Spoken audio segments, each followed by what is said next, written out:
one, everybody reset your bennies. You've all got 3 bennies, except for you, Maggie. If my note here is correct, Mm-hmm. you did something I found very entertaining very late in the session. So your additional Benny will carry over. So you have 4. Um, Woo. who would like to give us a breakdown of what happened last session?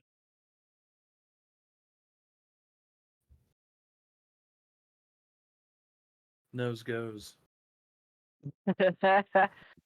We solved sort of solved the mystery of the missing inventor. Discovered Yeah, what him. happened? Yeah, he died. uh, we dug around in the robot jackalopes hovel a little bit. Had found some pieces of. Did we determine the word extenuated? Extenuated? Is that the word that we decided? It's not even because it's all the Desiccated. fluids. Desiccated. Yeah. Yes. Yeah. Yeah. It's like it's Desiccated not animal bodies. it's not absence of just blood. It's absence of like all of its liquid. Yeah. Yeah. And we admittedly were not able to figure out exactly the process by which the inventor was making use of living animals to either power or create or manipulate the jackalope, but we did discover that he had some tools that prevented it from disrupting it from moving. Um, and so, if we ever potentially encounter something similar in its kind again, we have tools that can maybe assist us. Um, we discovered that Abigail and the inventor were merely co-workers, put up together with a backstory by Saint Nick. She had been. Did I say Abigail? That's not her You name. sure did. I was Yeah. very confused. I'm not looking at my notes. I apologize. Constance, I believe. Con- No, not Constance. No, that's not right. Charlotte. Adam's Charlotte. Thank Yeah. you, Other Charlotte. C name. Yeah. I'll open my notes. How about that? There we go. I was about to use the C word.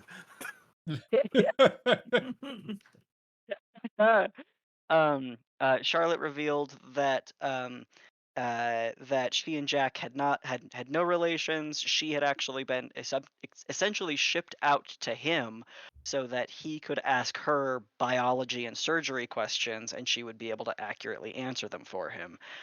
She was not acquainted with the actual physical work that he was doing, just that it was some form of mechanical reanimation.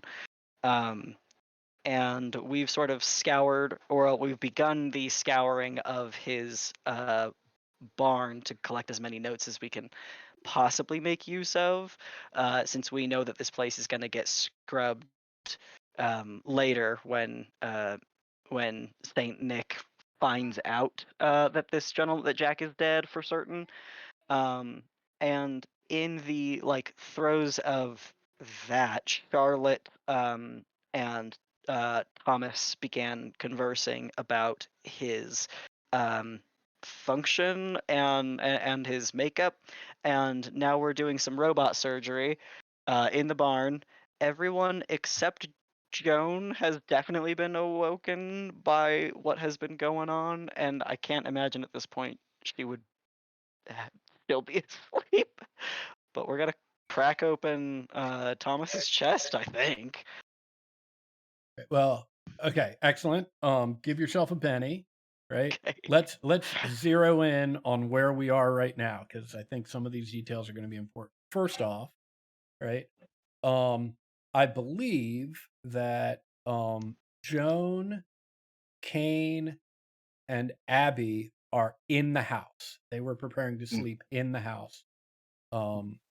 Friendly and Cornelius were preparing to sleep in the barn, right? When Thomas returned from his walk with Charlotte, and I believe as it was described, and Sean, please jump in to help add to this description at any point. As it was described, there were some neck panels that were opened. and beginning the process of exposing Thomas's inner workings. At which point, someone, although I can't remember who, if it was, I can't remember if it was Friendly or Cornelius, but one of the two of you was like, I'm going to get or actually, I think Charlotte said, "Hey, can somebody go get Abby?" I Yeah, asked if Charlotte. It if got Abby knew, then Charlotte said, "Yeah, sure. Like go tell her." And I think it I got sent brought up Cornelius in. that That's Abby right. was the builder, and she was like, "Well, shit, yeah, we shouldn't be cracking you open without her here, so Yeah, I've run to go get her." get her here. Which leaves two questions. One, Sean, if you could add a little bit more description about sort of these neck flaps. Is it in the front? Is it in the back? What's going on for Friendly, who is still in the barn to see this? Yeah, sure. The Tom, like our around Thomas's neck, much like the art shows, there's a lot of like cords and whatnot, and then he has like kind of like handkerchief kind of clothing covering up bits of that. You can still make out like there's stuff there, but it's more or less covered up. Um, from like casual glances, that kind of thing. So that's kind of like just moved a bit, and I think it's like little like kind of locking clasps, right, securing the head portion to the neck portion, and I thought about I like the idea of it folding all the way back, but I also kind of like the idea of it just like folding upwards a little bit, like a trunk lid, so to speak. Okay. And you can see, there's like obviously like little connector points that would go together, as the two pieces come touching each other. But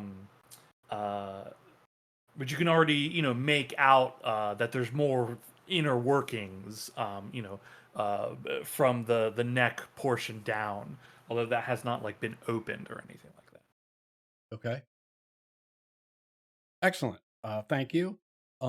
Which leads, well, doesn't lead, but concurrently, the second question is, Cornelius is going to wake Abby up. Actually, let's just go in there. You've rushed into the house.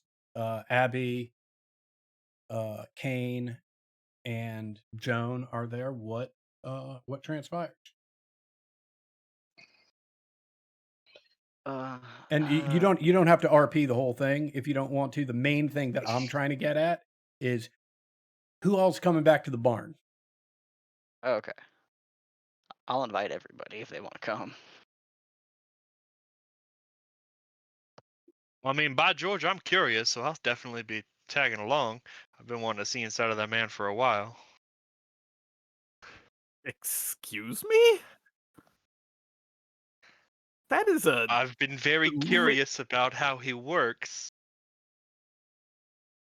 I'm sorry. What did you think I meant, ma'am? Excuse me.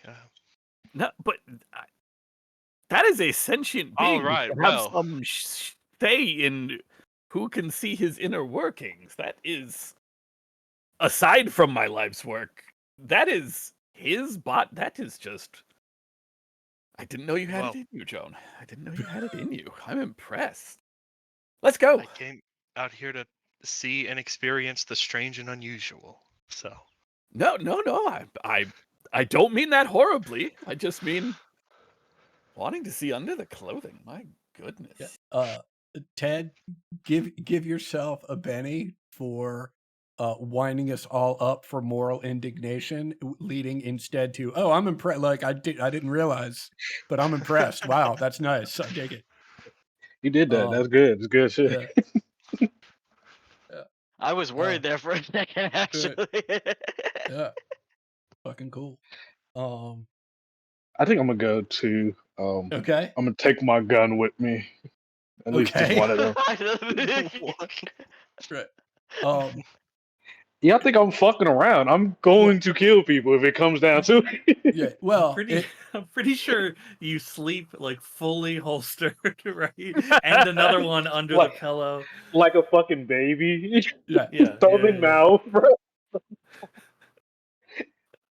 yeah. I would be very interested at another time to explore those moments where Kane is not armed. That would be interesting. But everybody rushes back, and as you do, what you see is Charlotte, with Thomas's assistance, right, has unfastened some clamps that keep the sort of metal rings that create Thomas's neck tightly pressed to each other, and they've sort of folded outwards. As they do, the faceplate sort of tilts forward a little bit with the front sort of neck flap, and the back of the skull along with the top of the skull, that all appears to be one piece, sort of tilts back a little bit.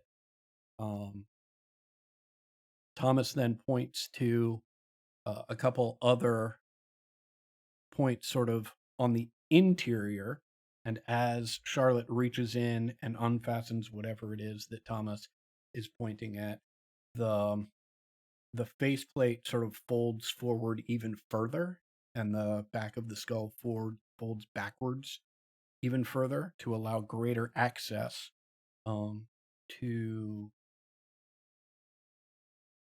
the inner workings of Thomas's head. It's at this point where those of you who, Cornelius who had gone to the front house, and those of you who were staying in the main house, sort of return to the barn. And just at hearing that noise, Charlotte does not take her eyes off of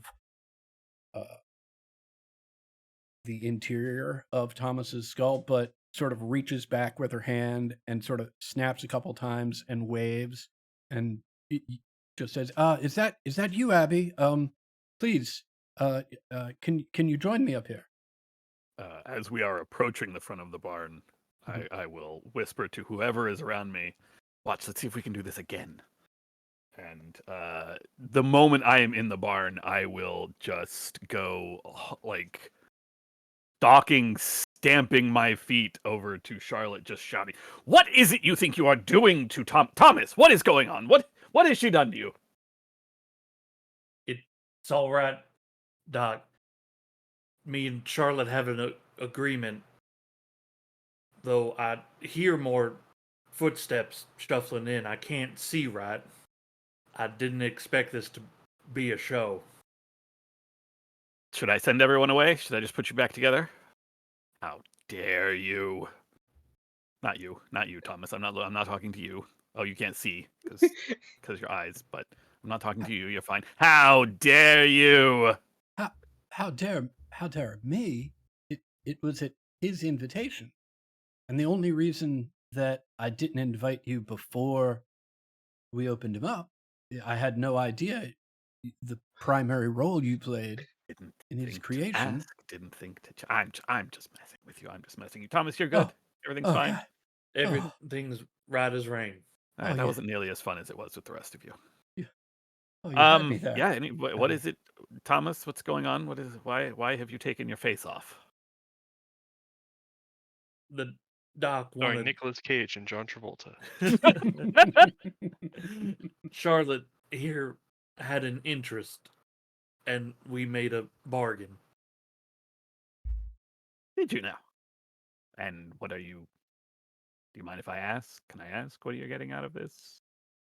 That end of the deal is mine. What? You may not know. Oh, okay. There we go. You could have just said that. All right. What do you need to know? What are you looking for, Charlotte? I'm sure you can realize that I had a better understanding of your, not husband, your coworker. I had a better idea what you were doing. Yeah, Then I let on.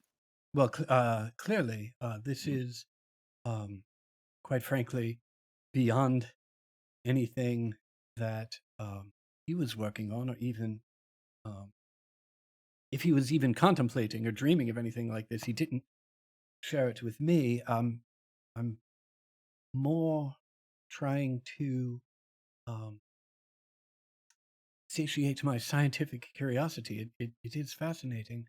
This is um, this is what I think it is. And she puts her hand very close to, but um, not touching a uh, a glass jar uh, that has a very small amount of fluid in the bottom, and there are uh, leads heading into the jar, uh, sort of held in place and both plugging the holes in the jar with various putties of various colors. Um, in the parts that are in the jar are all just exposed wires. They're not plugged into anything. They're not, and they're not touching each other, and they're not touching the human brain that is contained within this jar. And is this what I think it is? Suppose that depends on what you think it is. Well, it appears to be a fully intact human brain. Then yes, I suppose it is exactly what you think it is. Ah, was this process, was this creation, was Thomas an attempt to save a specific individual, or was the invention of the infrastructure what necessitated the acquisition of a brain?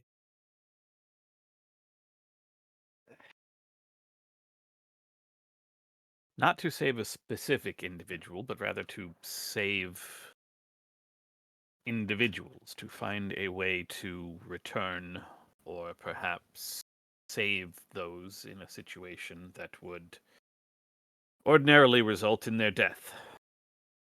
Hmm. Thomas is the work of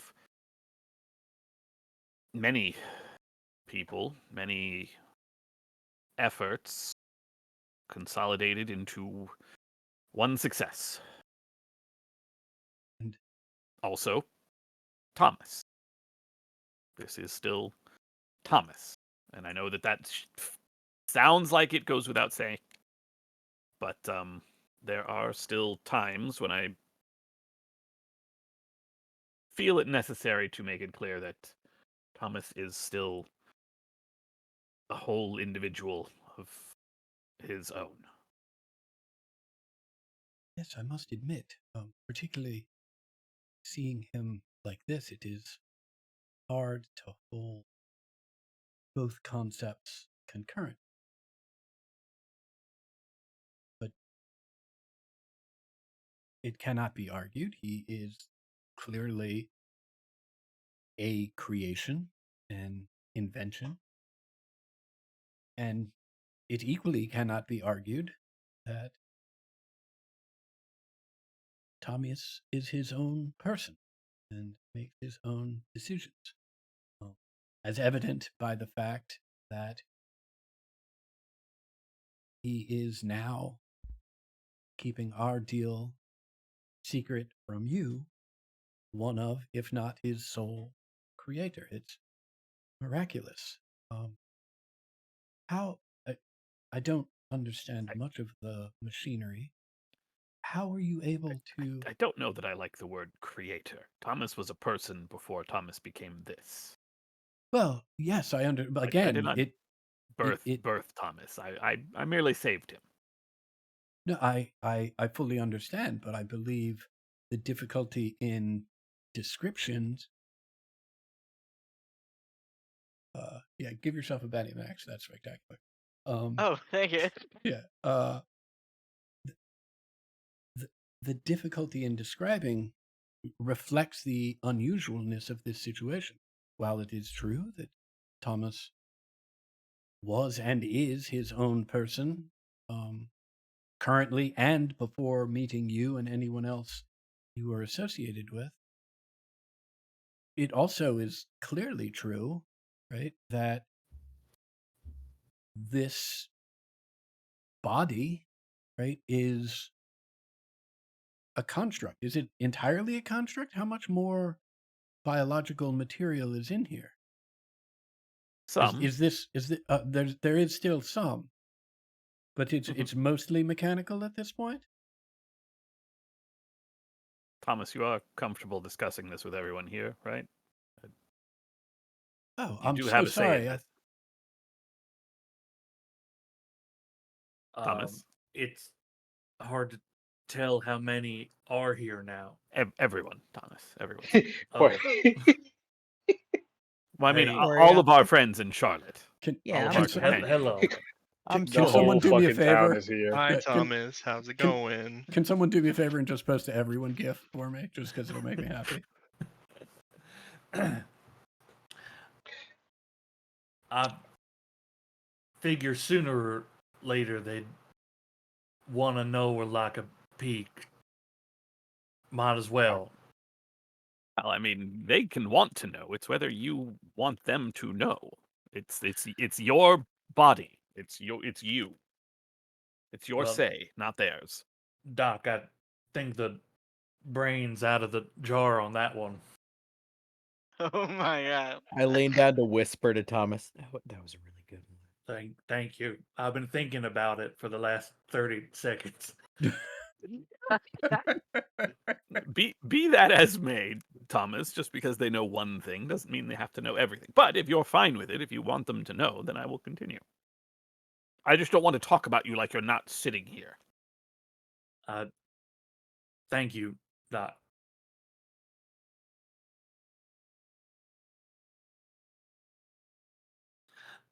I'm gonna be honest. What y'all seeing from Kane right now? I'm just on the lookout for everything. I'm barely paying attention to whatever the fuck y'all are talking about. This is an excellent opportunity. Fuck this. Right. This is an excellent opportunity. Thank you, Kane, for chiming in with how you are reacting to all of this. How about everybody else? Joan, what do you think you're doing as the first part of this examination gets underway?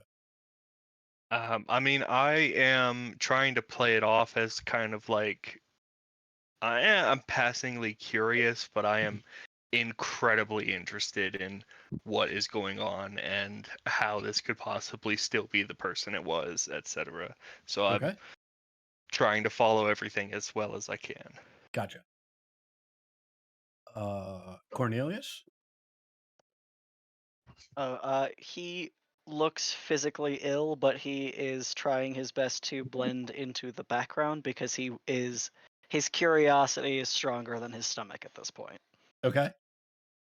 But we are Excellent. looking at like the internal pieces, not just like pieces of a person, but like some organic matter that most people are not ever meant to ever see. Right.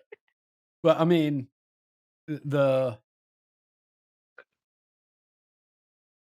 I can say this, right? Cornelius, you have probably seen a brain before, right? But it was not intact when you did. Right. Right? Yeah. And outside of that, like everything else internally, right? Everything else internally that everyone other than Abby is seeing, and Charlotte, but in terms of the party, everyone other than Abby is seeing is completely foreign to you. This is not anyone else, and it's not like today where we've all seen robots or machines and have some general, no, like this is,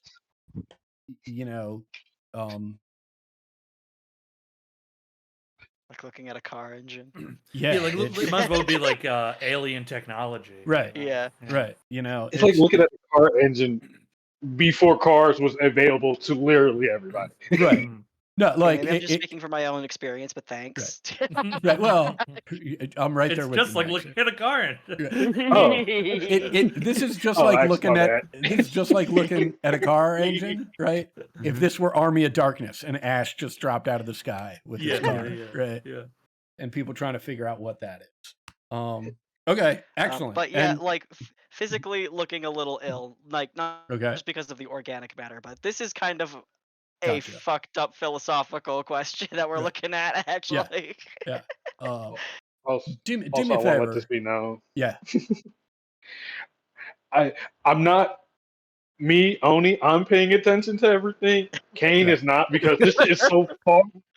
It's so far ahead of him. It's just like Right. I don't. I'm not. w- I'm just okay, not. Looking at but it's which not is- going to make you understand Wait, it better. which is great, right? But it does beg the question: what is Kane paying attention to? And while you're while you're describing to us what you're paying attention to, Cornelius, if you could roll me a d20, please. Sure. Maybe. Here we go. I think what Kane is paying attention to. Since I'm assuming we're in the barn and the barn door is closed. He positioned himself like in the corner by the front. Like he's a little ways away from everybody that's probably Okay. watching the scene, and he's listening out or for anybody that might be, trying to sneak in or Gotcha. catch a glimpse of something. Gotcha. So your attention is less on the group and more external as to if anybody's trying to sneak up, if anybody else is cut, like that sort of stuff. Yeah. Maybe Stinky is coming back. Don't let me get that opportunity.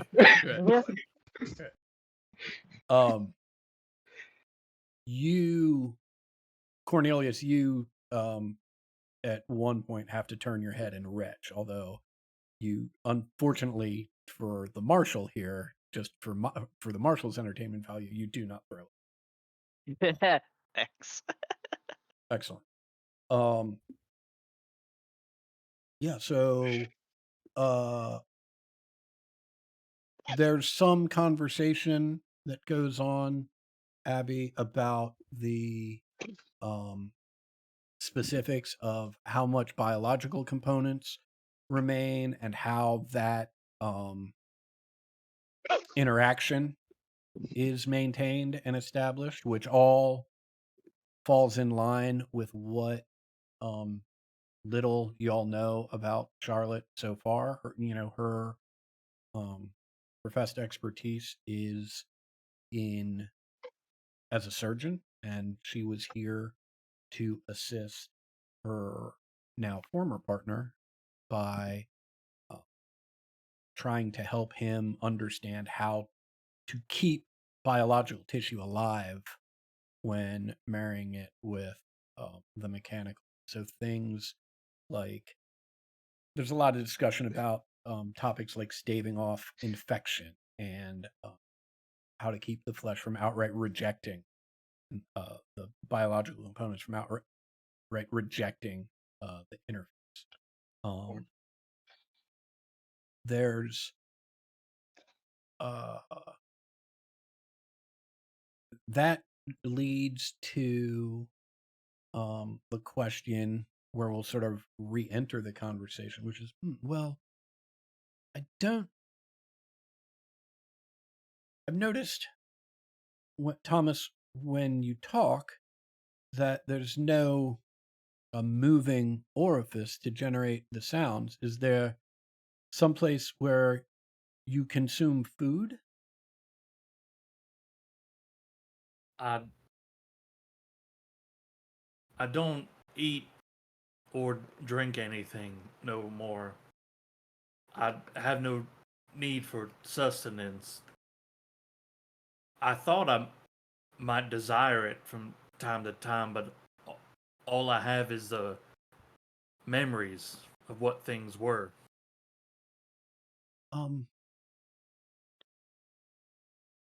Interesting. Well, how did you two solve the fuel problem then?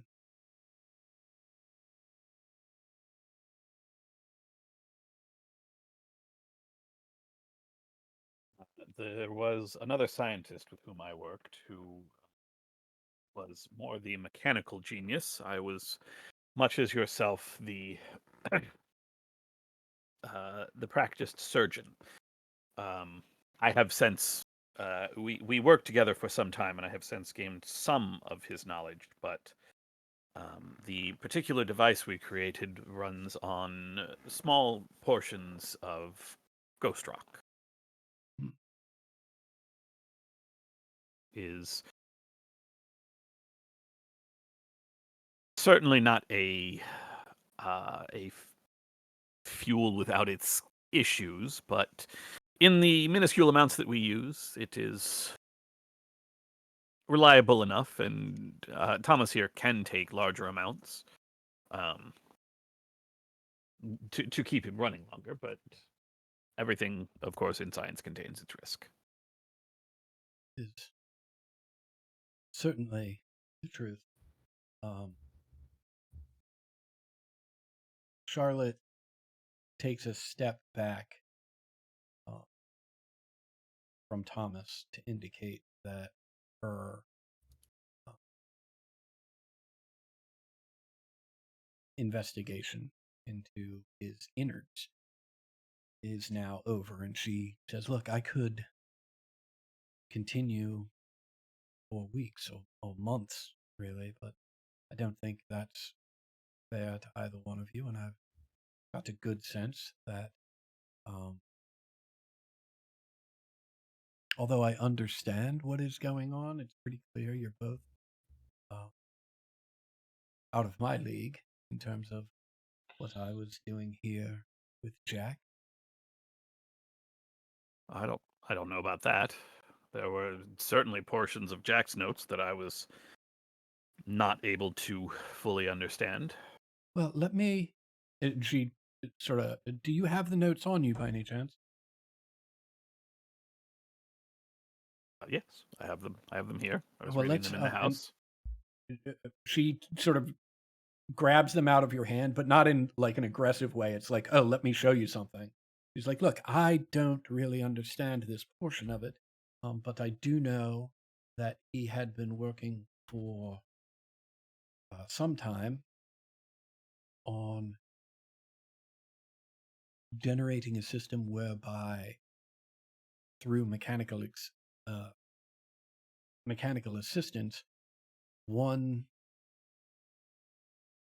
creature could sustain itself by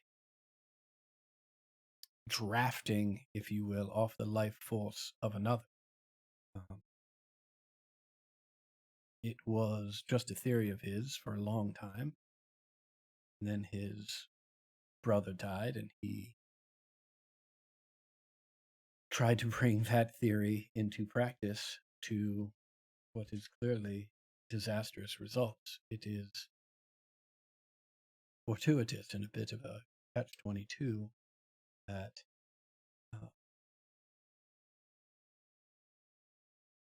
should he have had the opportunity to meet you and discuss these notes directly with you, perhaps there would have been the sort of breakthrough that he needed to actually make this a benign technology. But instead, it took his going slightly mad and then his disappearance to bring you out here in the first place. If he had maintained his sanity and rational mind, who knows if our paths would have ever met. But look, these pages here is where he details the bellows system. These notes about how it works, I have not the slightest idea, as you will know.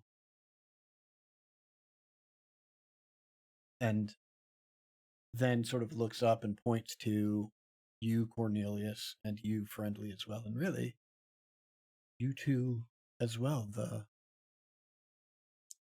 existence and nature of a soul still lies more in the purview of the religious than the medical, and attempts to use it as a alternative fuel source, well, trained medical professional as myself has no point of reference to try and understand or make meaningful gains in that regard.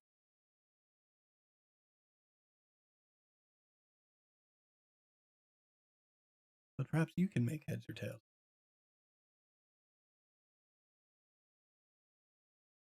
I will see. I will see. It is certainly a novel and different approach. Ethical conundrum, to be sure, but Oh my goodness! I'm so sorry, Thomas. Can I assist in reassembling, putting you, making you whole?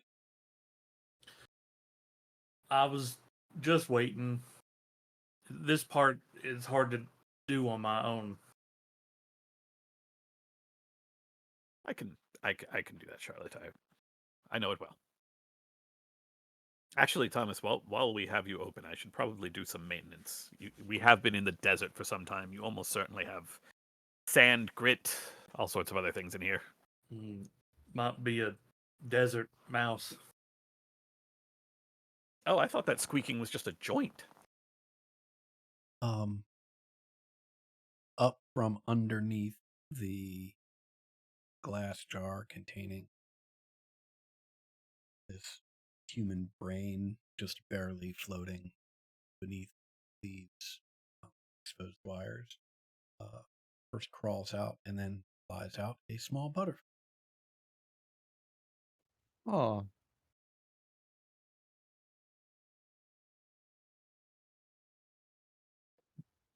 Thomas, you got a butterfly in you, bud.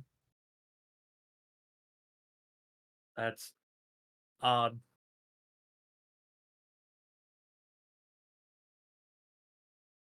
I didn't eat it, if that's what you're thinking.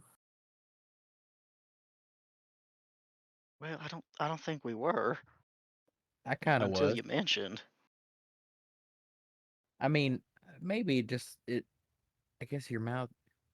Usually don't open your mouth, so I don't. I was gonna say maybe it just flew in, but you don't keep your mouth open.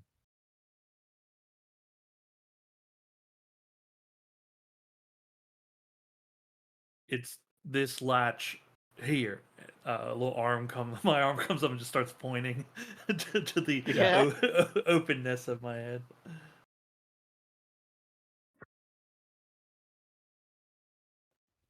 Well, Excellent. Yeah, go ahead. Thomas, I've been keeping an eye. Again, can't make heads or tails. Everything feel right in there? Need me to fix you up? Frendel, don't be ridiculous. I'm in the middle of doing that. I smile and said, "Bet I could do it faster." I will break your hands if you try to even touch Thomas's systems. You know Oh very no, I bet well. I could do it just hanging on to a shoulder. Clean the grit. I don't. Oh no, I mean only if something's like broken there. Although maybe if I guess I haven't ever asked to clean something. I'll need to think on that. Is that not trifling? What? Isn't it not trifling to just to ask for something so mundane? I mean, cleaning real useful. If you get like a cut, clean that out. Right. That's sort of asking. Isn't it just isn't it mundane enough to be asking for cleaning when you could just do it? But if asking could do it better, then He shrugs.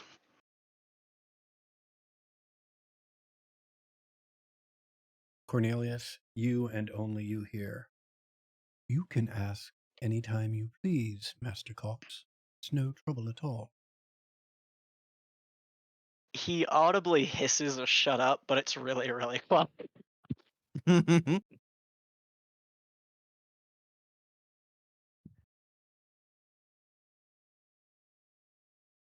Thomas, you don't feel any of your soul leaked out, right? Everything feel centered. How would you know? Huh. I mean, I guess I always felt like I was in my head, and so I assumed that's where the soul was. But do you feel like you're in your head or your heart or Well, I'm certainly in my head. yeah, well, yeah, your head's in your brain's in your head. Well, kind of. Guess it's a little lower. I know what you mean. I feel neither, I suppose.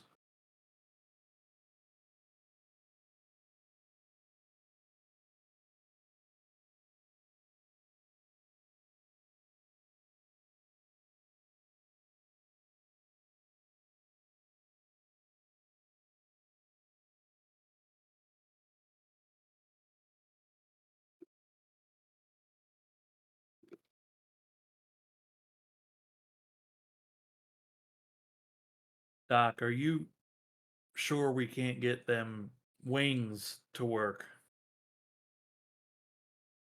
I mean, they're on the body. Did we bring that? I thought we left that. Did we bring that back? I mean, I'm willing to give it a We try. dragged it. Yeah, I mean, you've got it. I can say, well, let me ask. Let me ask this, right?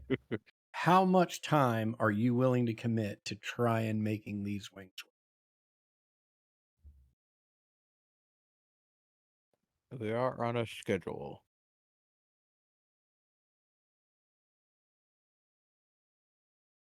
I mean, at this point, 1, 2, 3. You've got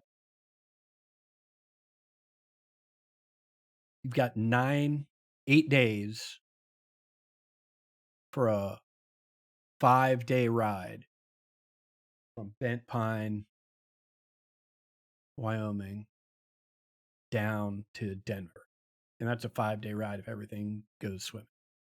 I mean, it's not a fast pace, it's a normal pace, but can't get waylaid.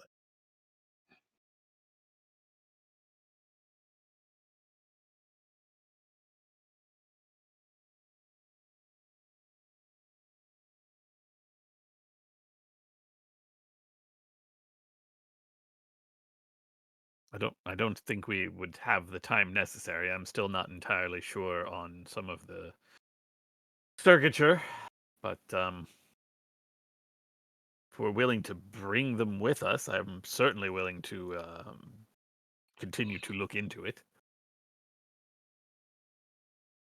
Hard to keep a low profile that way. I mean, it would be equally difficult to keep a low profile with a giant set of mechanical wings on your back, wouldn't it? You got a point, Doc. Maybe one day.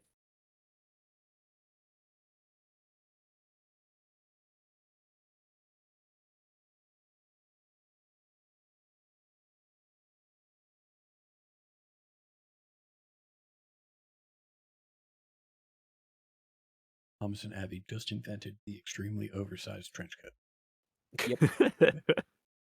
The Ninja Turtle disguise. Yeah. Mm-hmm.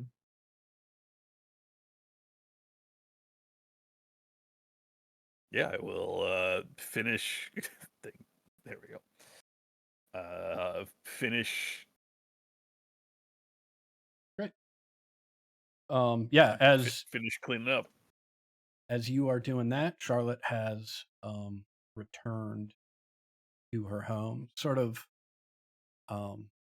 she doesn't wish anyone good night. She's sort of mumbling to herself and like occasionally as she's walking off, like looks like she's doing calculations like in the air and sort of looking up from time to time, right?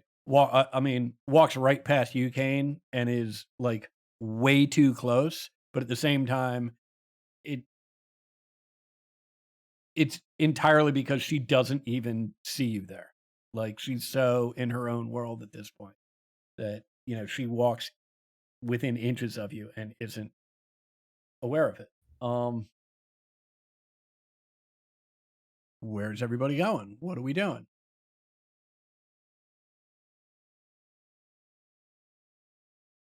Hanging out in the barn still. I was gonna, I'm sad. while everyone is there, Abigail will just say, if you have any other questions, now is the time to ask them.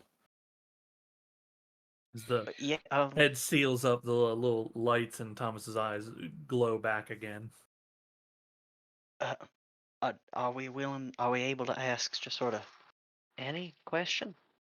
Any question now seems as good a time as any. We've been traveling for a while.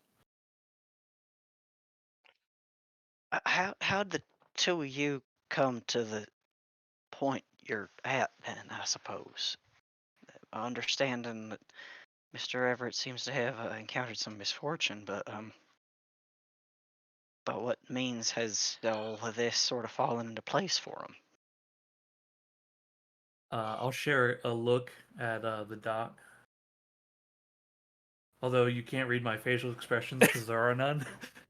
I'm gonna say, I am not sure that helps. Yeah. I do love the idea that Thomas thinks he's like pouring his heart out through his faceplate, but it's just a faceplate. Like there's nothing going on. Yeah, it's really more like I'm reading their facial expression, right?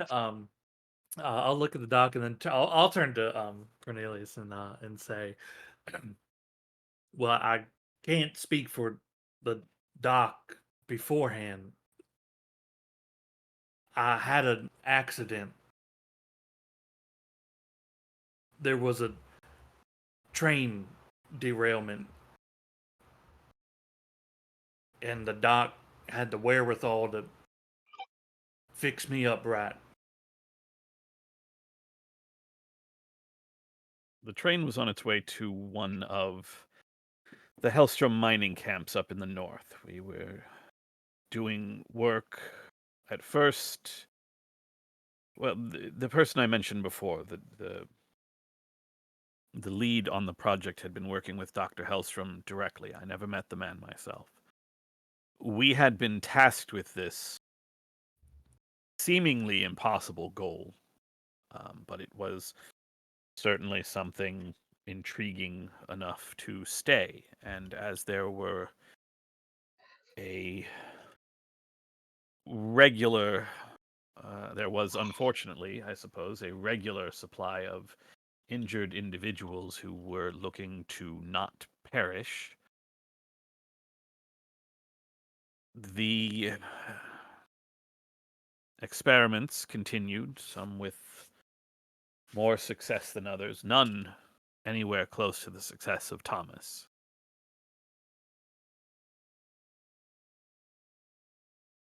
How long ago did this train accident happen?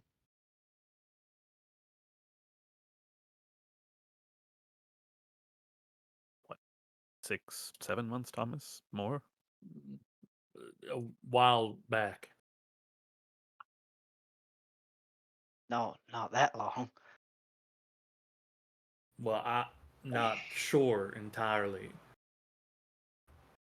but I was lucky enough to live.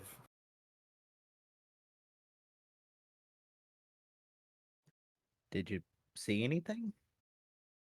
Like in the space in between living states? There was a grand staircase. There Oh, was clouds all around, made of bird shit.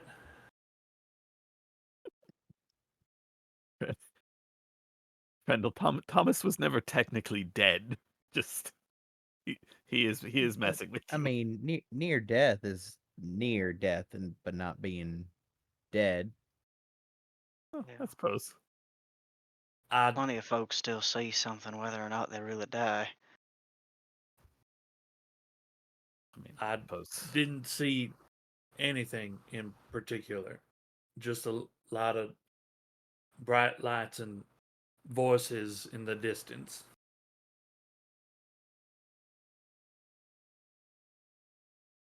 Do you, I don't know if you might be able to answer this, but do you remember everything from before, or maybe things you had forgotten you remember now? Do you still feel like Thomas Everett? I am Thomas Everett. I remember up until the train, and then waking up. I remembered Joan.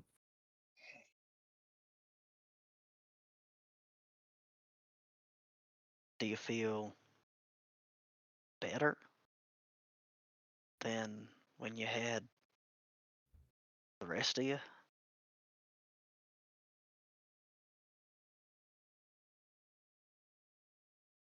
I'm either lucky or a fool. I haven't found which. That seems to visibly satisfy Cornelius, and he kind of sits back.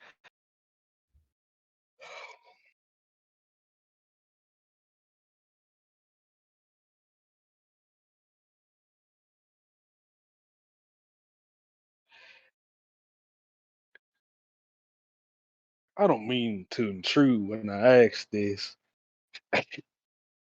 How do you know Joan? How do you know this woman?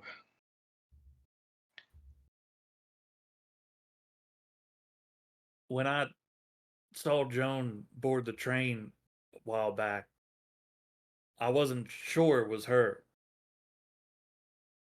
But as she drew closer, I could tell.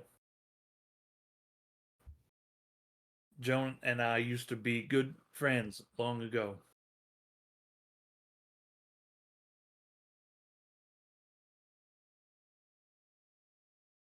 That's right. I knew a boy named Thomas Everett. We grew up, were close friends for a long time, and he got on a train and went out west. And this person remembers me and says they're Thomas Everett. So uh, I hope it's true.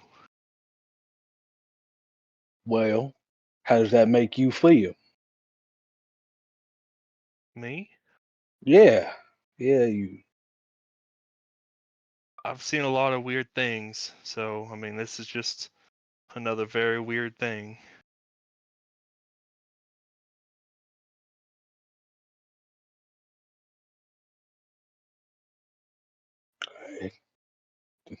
All right. You know, today, down by that stream, I recalled a memory about you, Joan. About us. Do you remember when we was about 8? It was you, John, Lil Beckett. We was all down by the creek swimming. We was trying to show off for you swinging off a vine. Lil Beckett came shooting out the water naked as a jaybird, screaming that they got his Peter. And he had about a dozen leeches all over him. Oh, I How could remember I ever forget?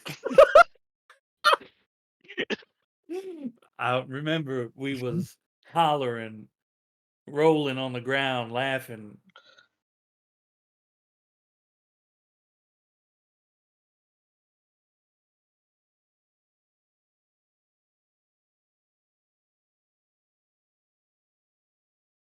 I know it's hard. I don't look like I did. But it is me in here.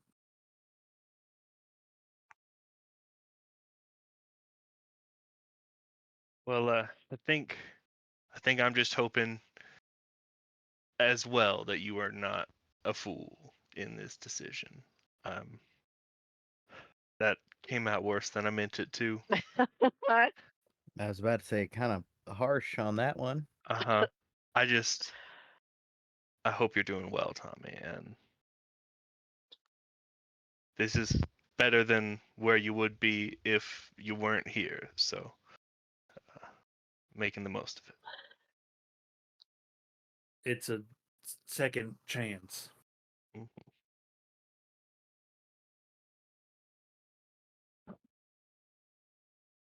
Well, I'm gonna check on the horses. Make sure everything's all right outside. Y'all get sleep now.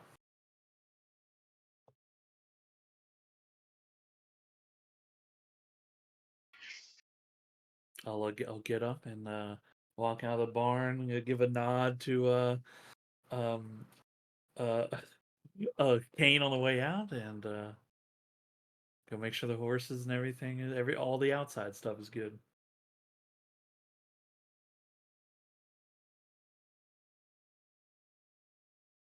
Excellent. How about everybody else?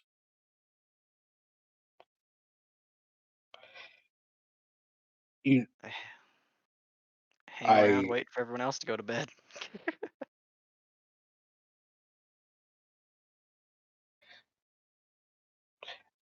you know,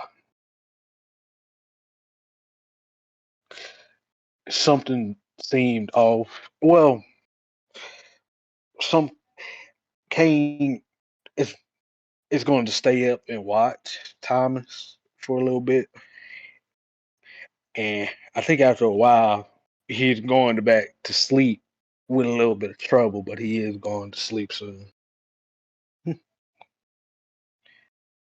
Returning to the house to sleep or sleeping in the barn? I'm sleeping in the house. Okay. Still kicking it in the barn. Yeah. Abigail is awkwardly putting away her tools. Okay. Those of you that are either returning to the house or if you are changing your sleeping location to the house after the events of the evening, you see Charlotte sitting at the lone sort of table in the one main room with a candle, scribbling notes in a journal and sort of mumbling to herself. And without looking up, she just says, "Hello, hello. I apologize, but I won't be putting the candle out for some time, so I hope you're able to sleep with a little bit of light in the room."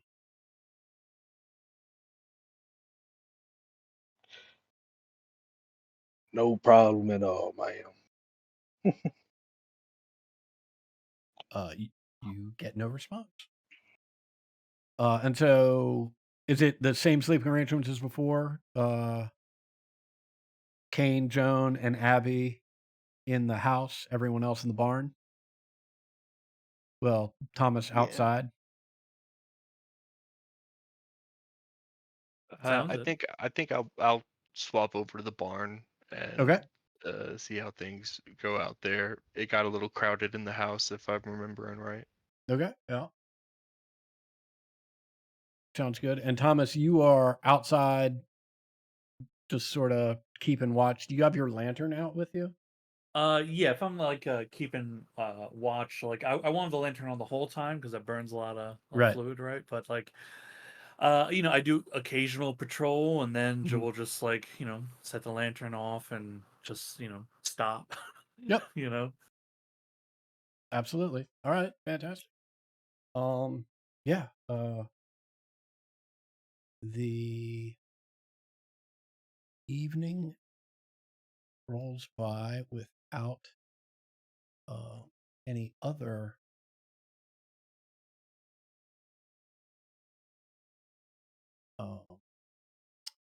issues, that puts us on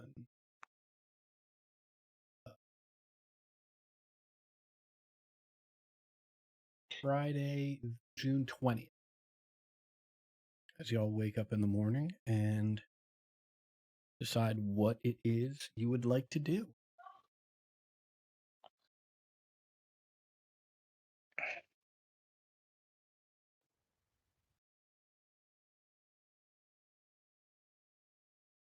Well, shall we make our way back? Probably prudent, yeah. I mean, we're already ahead of time. May as well get or stay ahead of time. Where are we going again? We have to make our way to Dodge City, don't we, to meet up with the Denver. Denver, that D city. Mhm. Son of a bitch. Rendell takes out his journal and puts one tally mark down and just closes it back up. You do that, and Cornelius's nose wrinkles.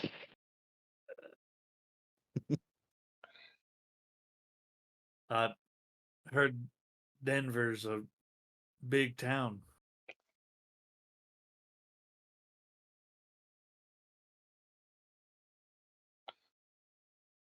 I suppose. Are you worried about that? Be No, good for the show anyway, the review. big town usually means work. Got it. Gotcha.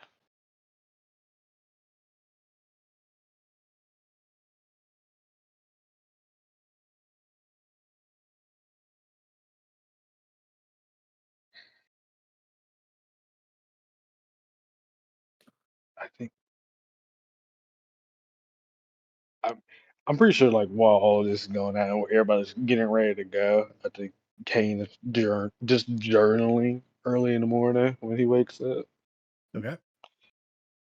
But if everybody's packing on up, he's ready to head out too.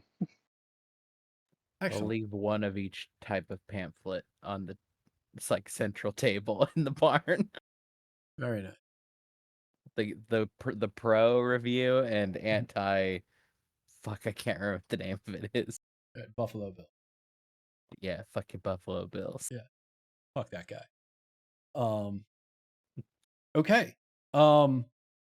And I understand y'all are getting ready to head out. Obviously, you're taking Sister Winter's cart and horses with you. What else are you taking with you? I'm sort of unclear on that at this point. Yeah, are we dragging the body? Why are we dragging the body? Why would we do that? Well, I mean the mechalope. Yeah. We Yeah, dragged it why would we here. need that? Yeah, I don't want to drag your body. I don't want to drag the We're body. currently dragging the body. Yeah. We I gotta thought make. I thought we were Alright, bringing it ask back them. to the scientists to Yeah. cut, leave it with them because we did what we had to do. In the binary of body or no body, we currently have body, which means we have to change state to no Yeah, body. let's have nobody then. Let's be no one. I think we'll undo the ropes on the thing. Are ropes in good condition? Yeah. All right, Yeah. then we coil them back up. I put one in the doc's bag and one on me.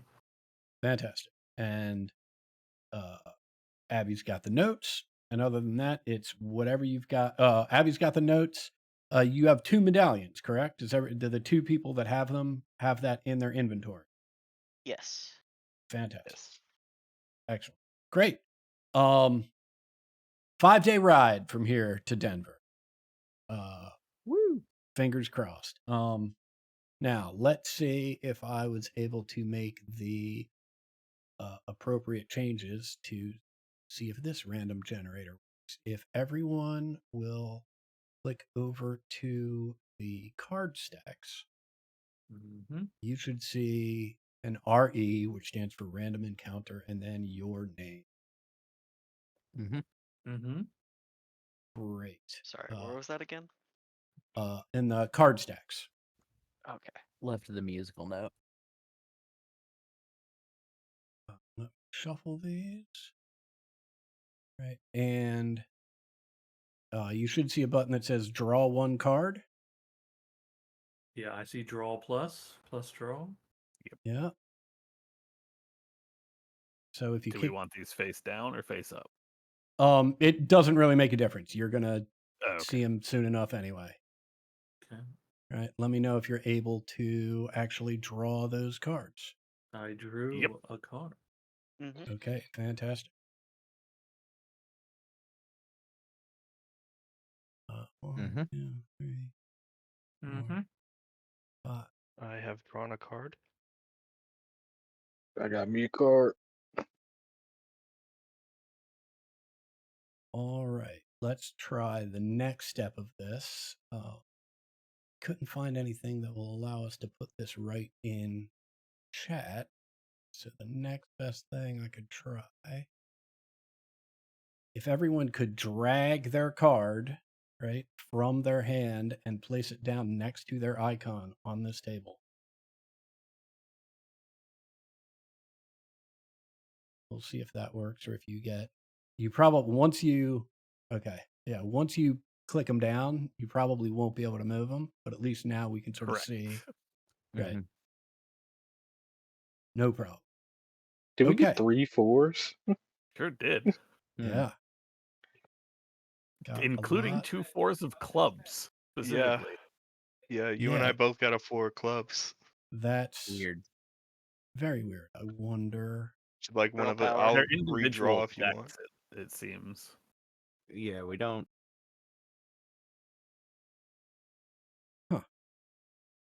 No, that's fine. Well, I'll figure out why that happened later. Although it does absolutely explain to me why it shows only 5 of you have picked cards, because 2 of you have picked the same card. Interesting. Oh. Yeah.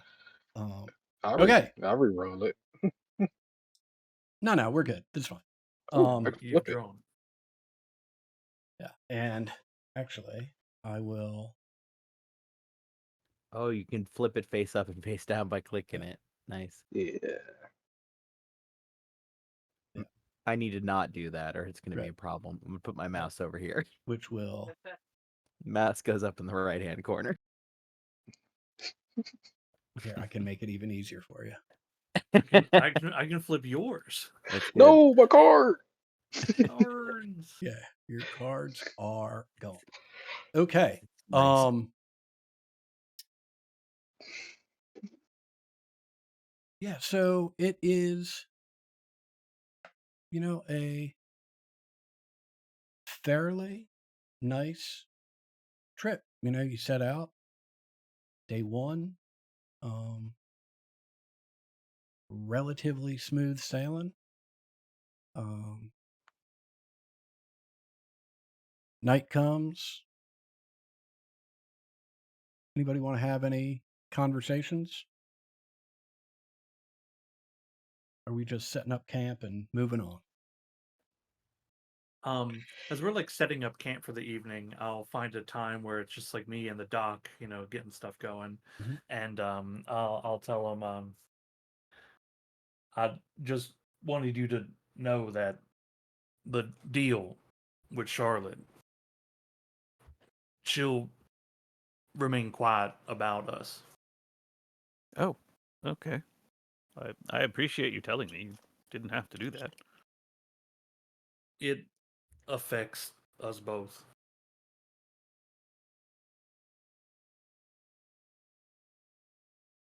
It's only a matter of time before they come sniffing around. Yes. Yeah, I know. I suppose at some point we should warn everyone else what might happen. perhaps. But let sleeping dogs lie.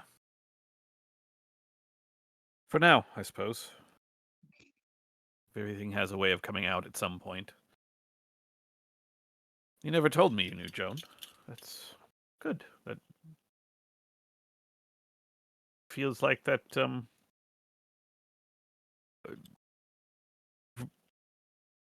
reawakened? That's not quite the word I'm looking for, but you remember more.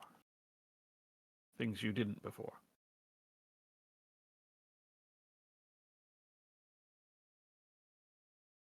It must be hard to.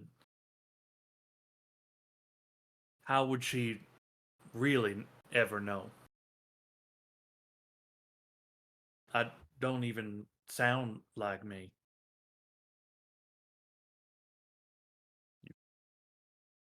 You're still you. Everything in there is still the person that it was before. It's just this that's changed. Just poke him on the arm. I mean, yes, you almost certainly because of the change in stimulus to your brain, you don't feel things like hunger or things like that anymore, and that will have some impact. But I don't know, your long-term goals haven't changed. Your dreams, not like sleeping dreams, since you don't sleep, but aspirations. There's a better word. Hopes.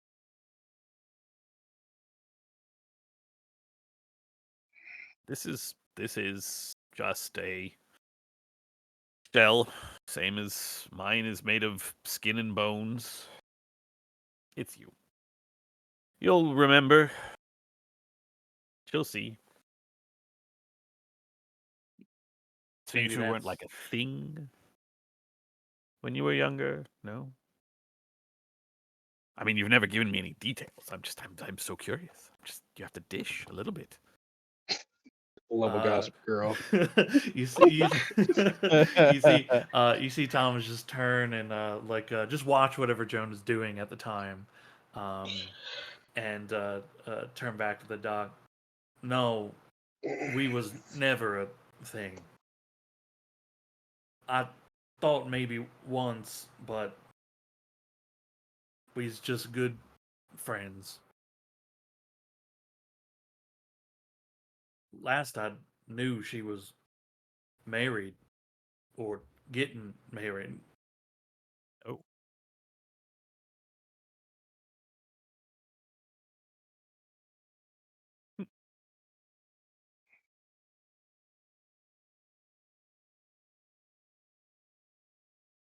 Well, perhaps a second chance.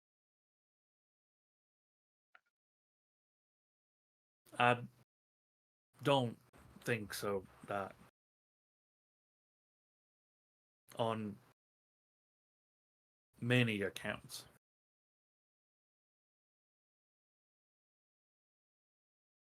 But that is a nice dream.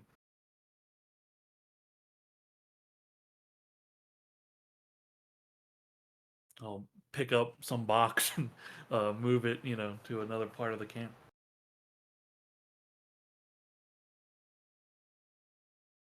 Kind of panning over to Joan.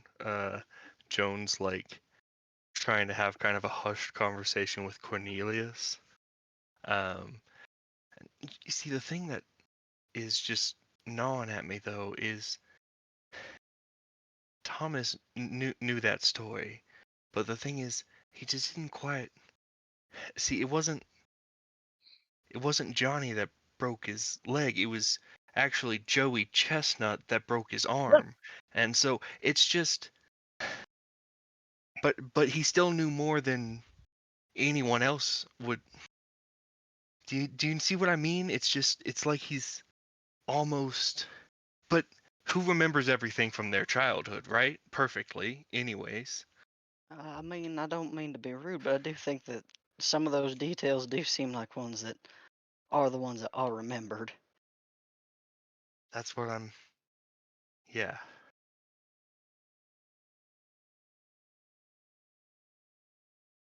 I don't know. I hope that everything is fine and maybe it's just temporary, plenty of people get amnesia. That's not a uncommon thing. Yeah, but coming back or living like him ain't necessarily common either. Hmm. I have, I think, at least as many questions as you do, Joan, but I am probably somehow even less equipped to answer them, I think.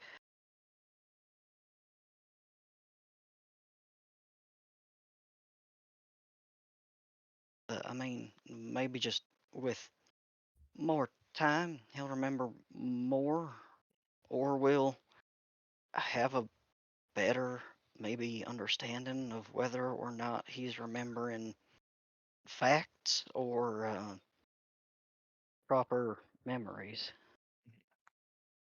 Yeah, I mean, I'm very much trying to stay in the realm of faith and trust and hoping that things work out okay for everybody. But I'm just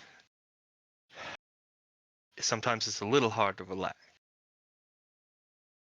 I understand the feeling,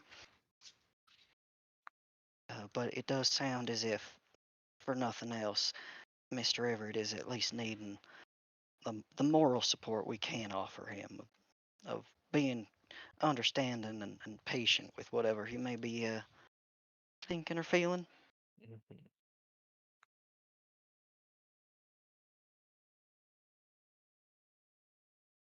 All right, well, I'm going to bed. The end. Good night, Miss Instant. Broussard. Lovely. So badly wanted to have Abigail just come over, like right at the end of that conversation, wrap an arm around each one and say, "Oh, so I don't know you two. Let's change that, but that will happen some other time." Lovely. Is there anything else that is happening tonight? I don't think so. Lovely. Well, So we are at the morning of the 21st, packing up, rolling along. Another uneventful day on the trail, at least uneventful in terms of either people or creatures or other that you might encounter. The wagon's holding up well. The horses are holding up well. You are making decent but not spectacular time.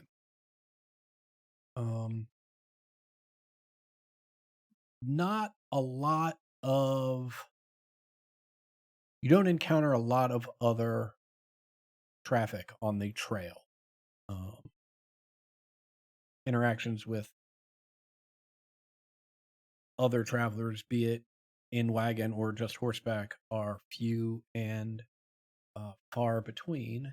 And the most direct path to Denver does not take you through any settlements of any real size.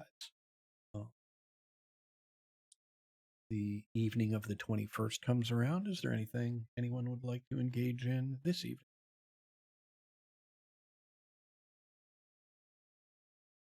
I mean, Ted, do you want to talk now?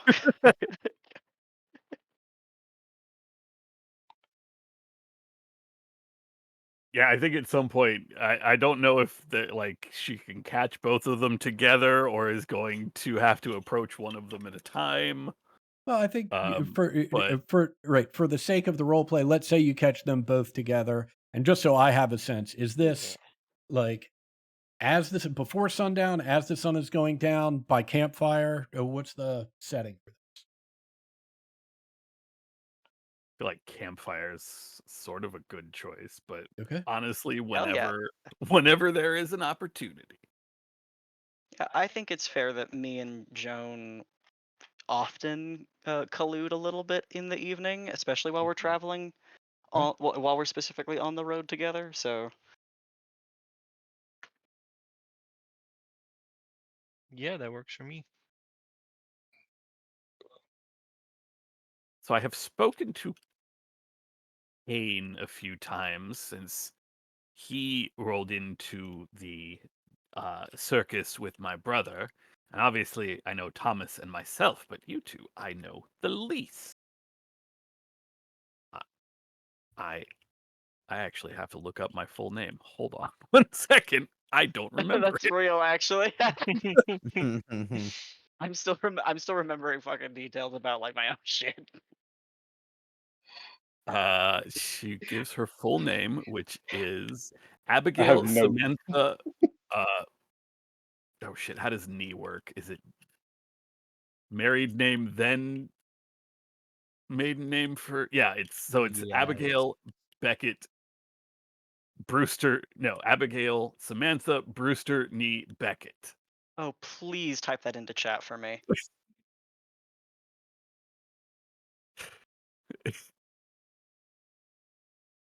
Abigail Samantha Brewster Nee Beckett, because like that's what is going on with my chat here.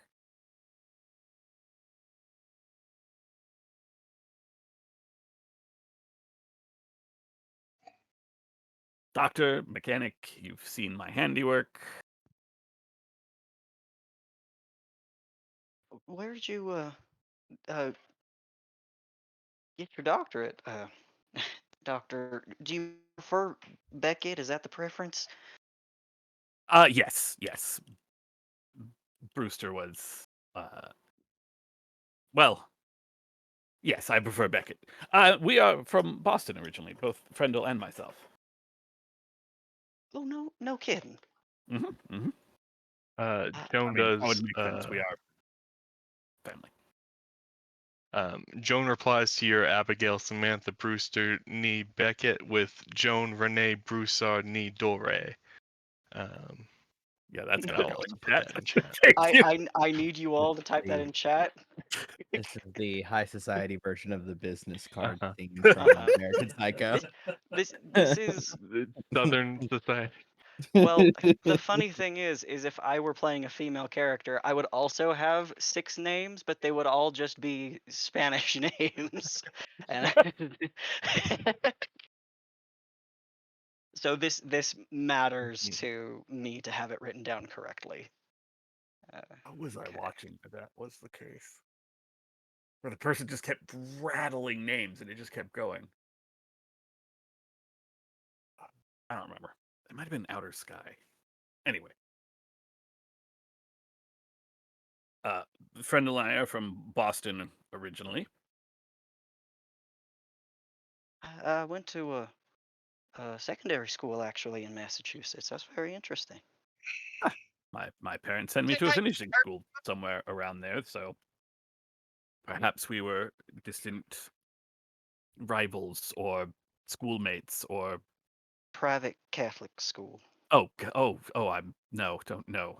Not Yeah. definitely not the same school then. Yeah.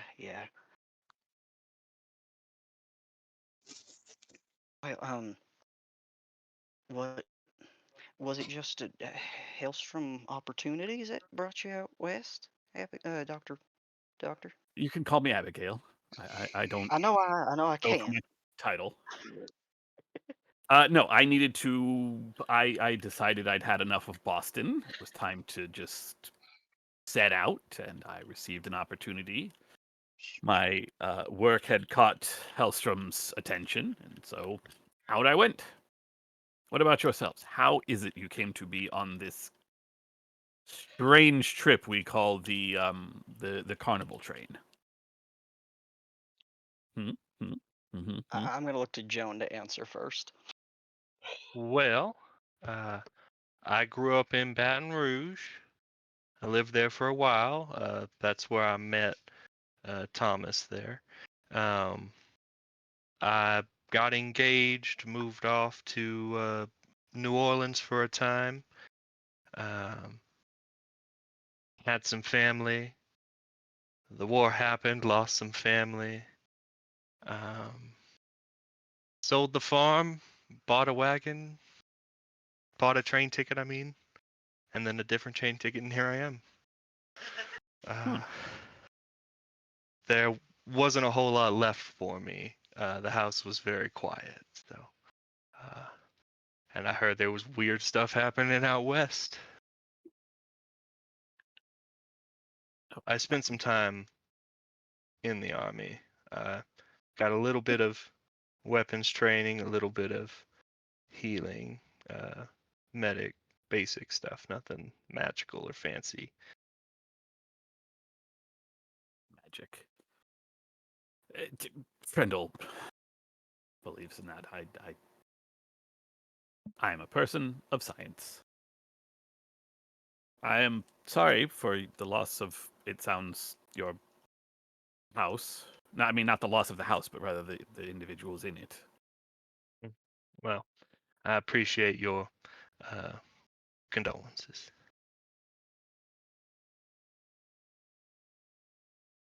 Abigail slow turns to look at Cornelius. He's got the look of somebody who is intentionally like zoning out so that he does kind of fade into the background, but as soon as that is he can feel like you're staring at him. He turns back to you. He says, maybe I should start by asking, how is it that you came acquainted with Kane? Oh, I don't know Kane exceptionally well. Since he showed up at the Maiden's Fair, or am I remembering the wrong game? That's the wrong game. Yep. That is the wrong game. Since he showed up at Sister Winter's, with my brother, we've spoken a few times. I was curious what had happened. Frendel and I have remained on good terms, congenial, although I did not see him very often. So I just wondered how it was that he had been. Right. Maybe I should ask another question.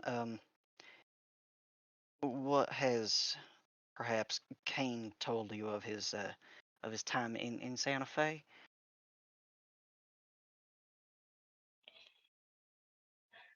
The question is, how much did you try to get out of Kane? Absolutely everything. Absolutely everything. If You got a lot of. I guess that depends on how much you've told, because Right, you know that's what what? I'm looking for. Let's I'm about to say it. Right, let's put a pin in this point in time, and Mhm. let's just roll back, say 3 weeks, right, where Cool. Abigail is pressing Kane for information about his past. As let's set the scene as we'll make it a month ago, and the circus is the Weird West Review is pulling up stakes, and so the rest of the show staff is breaking things down and putting it on wagons and getting ready to move stuff back onto the train. And Abby, you have chosen this moment to corner Kane and try and get some information about who he is and what he's doing here. I imagine this is while Kane is just going over some of his equipment.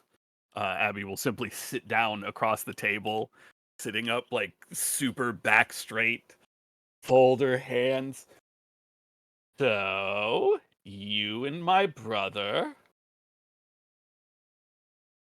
Yeah, what You can- about it? Oh, You- good. you God, can like tell the me- the tension's so bad, I need to leave. It's just, fold her fingers, rest her chin on her fingers, elbows on the table. Tell me everything. How did you Everything come to about what? travel together? Oh, okay. But I need you to understand, Kane. Frendel frequently returned home with fantastic stories of the various things that he had done in his time away while I was studying and finishing school and learning to cut people open. I just he hasn't. I haven't had a chance to speak to him, so I'm speaking to you.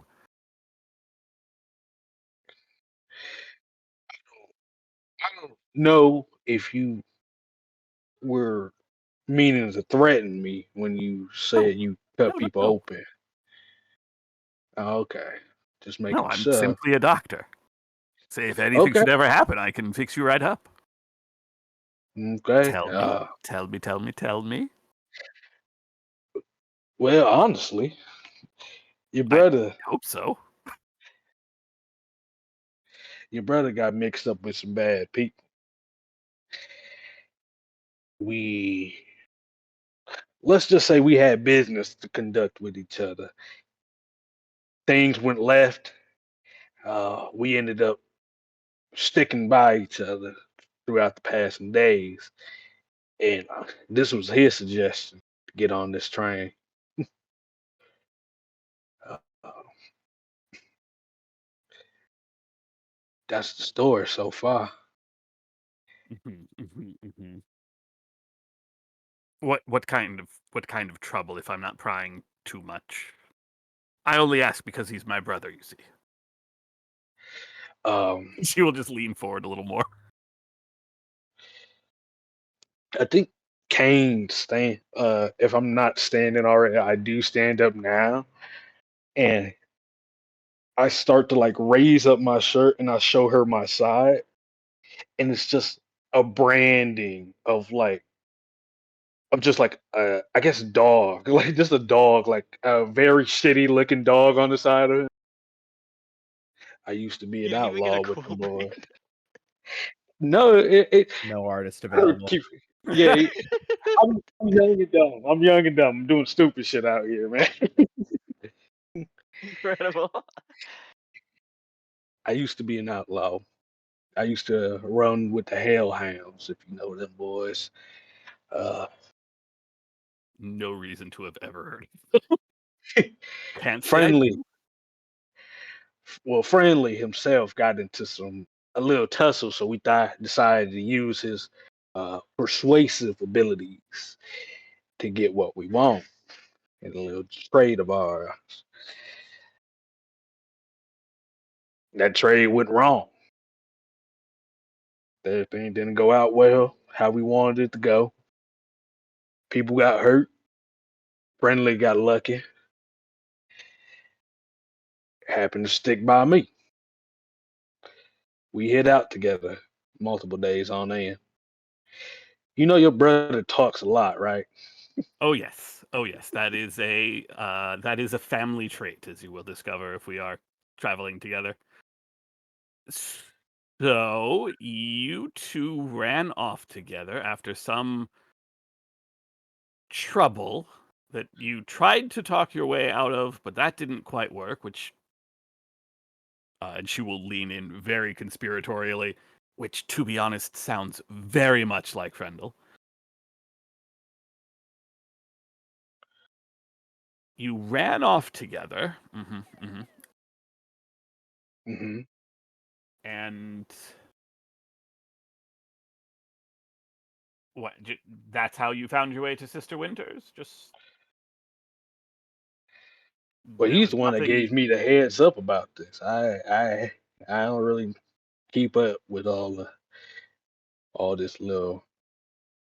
I like wave my hands at everything, all that. It is a little bizarre, to be sure. Bizarre. It's a word you can use, but what's not bizarre about anything that's going on around here? We're gonna take that opportunity to go back to the evening of June the 21st, right? And the campfire. And now with the requisite knowledge to answer Cornelius to answer Cornelius's question about how much you know about I know the broad strokes of what happened in Santa Fe. I didn't try as much as I'd like to. Also, Cornelius evaded some of my some of my questions, but I will pin him down one day and get what. For the that's well, I mean, he did lift anyway. You are asking questions, sir, and not answering them. He pulls his eyes away from the embers. Show And this non-believer the efficacy of your magic, Master Cornelius. I throw my cup of coffee into the fire. Just splash the whatever's left into it. Everyone else hears the hiss of just water on hot coals, hot flames. The hiss you hear is entirely different, Cornelius.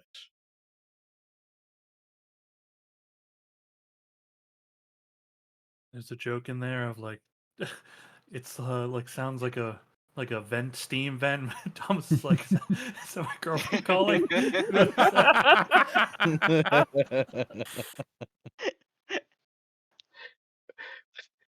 I think Kane is like full now watching y'all like a fucking deer. You know when they hear a branch like a branch snap or some shit. um, Poor Kane just has that sense of like someone's talking about me. I know someone is talking about me. what question is Abigail trying to force me to answer again? God, what did I ask? How did you come to be part of the train? Oh, okay.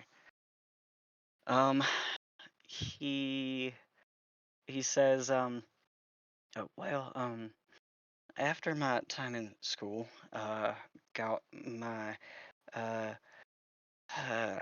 ordination. I am clarified as a deacon, and I was assigned to Santa Fe to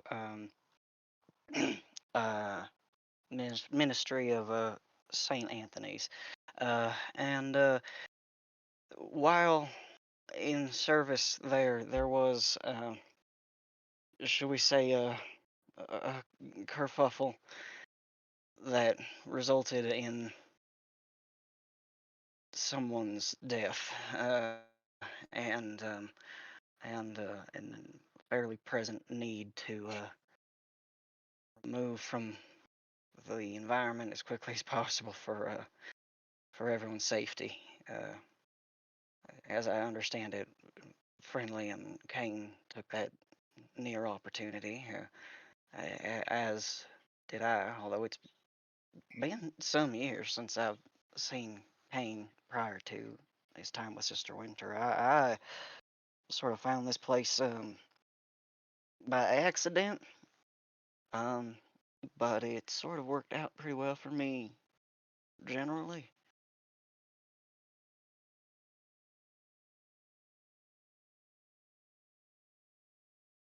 Wait, so you found Sister Winter by following Kane and Frendel? No, much later. After Santa Fe kind of came a lot of wandering and trying to find somewhere that would be decent to possibly build up a homestead or something. Uh, and a few years of trying to get by. Uh, but this place has been, I would say, fortuitous in that it has offered both room and board that my fairly destitute family cannot afford to keep for me, and and in general keeps new scenery out the windows, which has been unexpected, but blessing all the same. It is nice to be on the move. You were worried about room and board. Your order doesn't provide. Um, they, they certainly do. Though technically, as as I were. Most of it still sort of there's an expectation that I should be able to have what is the word? Clerical services. Most of the work that I was doing in the ministry was more in just in the paperwork, doing script writing and clerical work there, and at the time actually acquainting myself with Miss Broussard here actually, um, incidentally, but given the nature of what happened at St. Anthony's, it has not necessarily come into my path that I am being offered such protections and security as I was maybe once comfortable with, or at least what my parents had hoped I would be finding by joining ministry. So you two met in Santa Fe then? Or did you meet after you left Santa Fe but before you both found your way to Sister Winter? Oh no, Miss Broussard attended attended services at St. Anthony's on occasion. I believe we've had some opportunities for socializing outside, but generally, uh, yeah, just a church.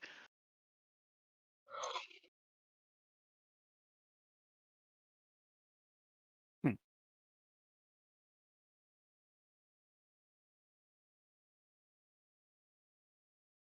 Well. All right, well, it's lovely to meet both of you. I'm fascinated that at one time we may have actually been probably near each other in the academic sense.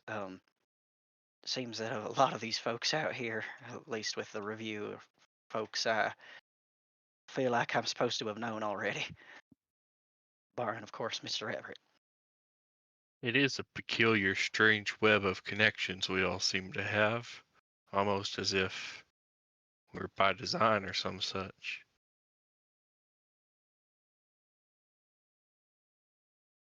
That would be quite the web for someone to weave together. Yeah. Bitch, shut the fuck up with me and Mike's on. What does that? Did that get rebooted? You must have because your entry's song played. My bad. Kane's going through a little episode right now. Friendly just won't shut the fuck up, guys.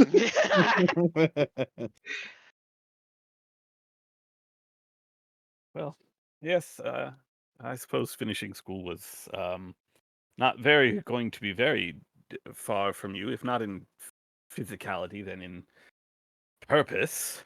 I mean, no one wants to hear your doctor talk like this. You know what I mean? So He snorts. I mean, if it makes you feel any better, this is how I sounded in Massachusetts. Not the best foot forward, really. I think that most people had been hoping for at the time, but it stuck and it didn't go away. So I would have think you'd gotten along swimmingly with people.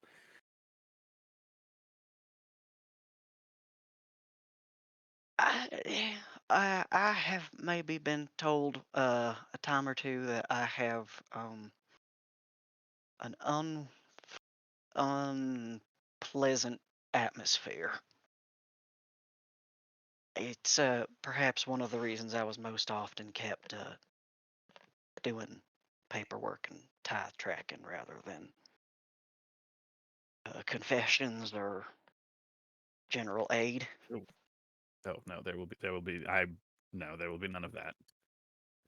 No, I'm saying I'm No, I in know the what you mean. understanding that I'm not necessarily a personable person. Nonsense. You're delightful. I was simply saying that I would have offered to ameliorate, amend amend. I think I mean amend. Take up those services so that you had a chance, but no, there will there will No, be no, no no, no, no. concessions. You don't want Your that. your Yeah. ears would burn. Anyway, good night. Yeah. Good night. I'll get up and walk away.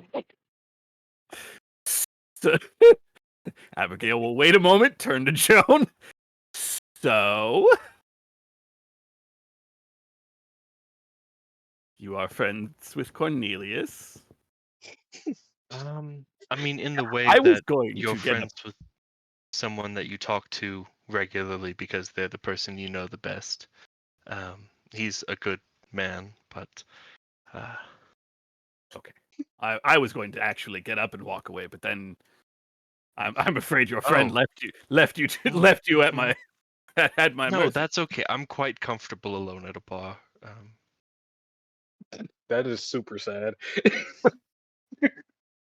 was gonna say, I'm pretty sure Abigail's response is something along the lines of, "I can't imagine that ever being a situation." I just Maybe don't. that's why I'm so comfortable. Have a good night. I see. I am being dismissed. Good night. Wonderful. That's by my count, 1, 2, 3, 4 bennies for those involved in the conversation, both present and past that we visited. Excellent. Friendly None of you across are the safe. fire, giving a thumbs up. No, Abby. actually, that's not true. One of you is safe. Only one of you. I like that heart piece for the Benny. That's neat. That's me. It's really cool. I just went with cool rock. Yeah, Job I, mechanical valves. that's the same cool That's rock that cool. I have. Um,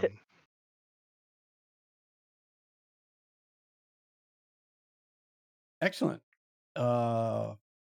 If there's nothing else for the evening, we make it to Sunday the 22nd. Today's travel is a little more eventful, but only in terms of wildlife. You see a little bit of an uptick just in general of the amount of wildlife around. Probably this is the height of the distance that you will be from quote unquote civilization, which probably has something to do with it. Most of it is so small you don't even really clock it, other than that it's there. You do see a few mountain lions, but they are way in the distance, right? And not at all interested in crossing any of you. Perfect place for a goblin ambush. Night 3. Is there anything anyone would like to engage in on night 3, or anyone that Abigail would like to ambush on night 3? I'm actively avoiding Abigail. Excellent. Love it.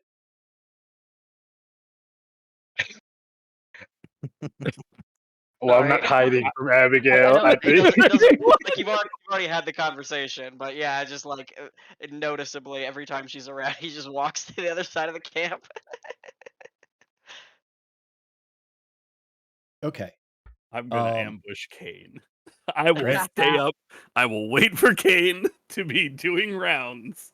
I will wait for Kane to walk by and just fall in next to Kane. About what time of night is this? It's definitely like sundown. Okay.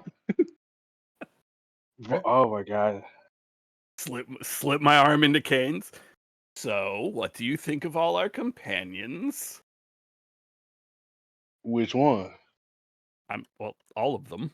I mean, I know how you feel about Frendel. You two seem very close. I imagine. What? I mean, much like myself and Thomas, saving each other's lives has that effect on a friendship. But Mm. the others. You want me to be honest? Yes, of course, absolutely, always. Cornelius, I don't like that magic shit that he parades around as a priest. I think is sacrilegious in a way. But yeah, that's just me. Uh, Other than that, though, I mean, other than the magic part, as a person, as a person, let me think about it. take your time. I don't mean. Oh, I do. I suppose I do mean to pry.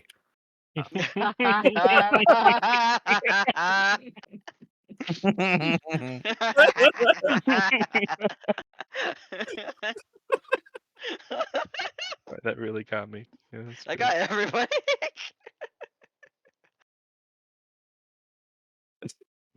Well, I don't like him.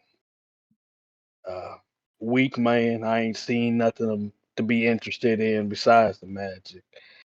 Uh, he does have faith in something, so I can respect him for that. It's besides that, nothing much else to really talk about. Let's see. Thomas, I know y'all have a relationship of some sort. I personally like the man, but I think I liked him more before I knew he had a past. I missed The mystery. You missed the mystery. no, didn't care about mystery. Let's see. Joan, I don't know how I feel about her just yet. She remind me of the people I used to run with a little too much, if you understand what I'm saying. I don't trust her.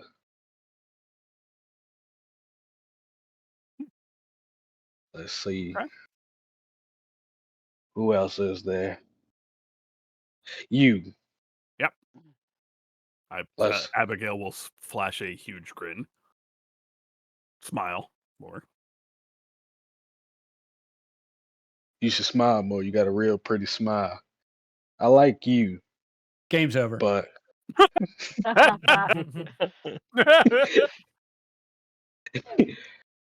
I like you. But all this I science stuff y'all be doing, it is scary if I'm being completely honest with you. But I prefer what you do compared to the magic that I friendly and Cornelius uses. I understand it more. It doesn't feel as how do I say it evil in a way. But that's just me. I'm more of a person of science than magic. I recognize that something exists, that Frendel can do things that a normal human can't do. I don't really know how yet. Nor do I nor do I deny its existence. I simply think it's not long before the war and the rifts opening and all of that. Everything was without magic, and I believe fully that it will return that way one day, making those things inert and simply, I don't want to say unreliable. They obviously work. I cannot deny the things that they do. But when the rifts close and the horrible creatures all return to their slumber or are removed from the earth, these things that I use will still work.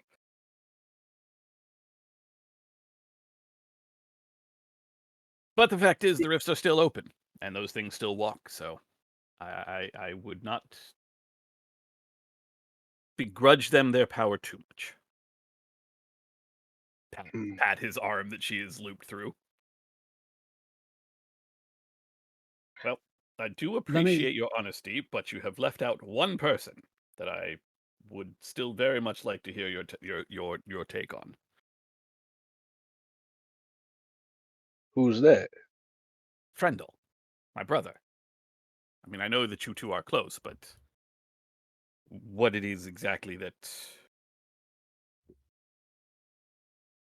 keeps you traveling with him despite your distrust of the abilities that he is quite free with. I mean that positively. He does enjoy helping people. I think it's because he didn't really feel like he measured up at home when we were growing up, and so this is a very nice.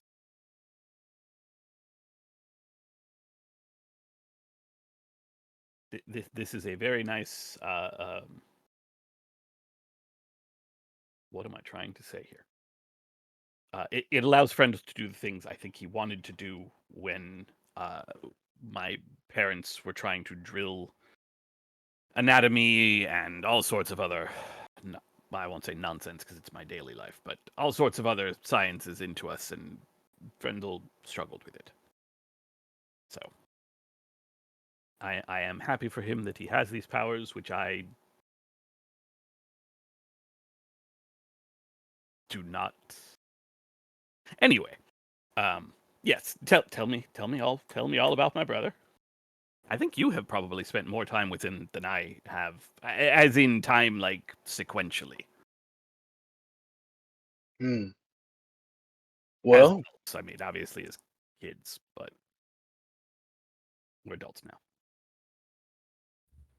as you know, I don't really care for the magic, but it, it's pretty simple.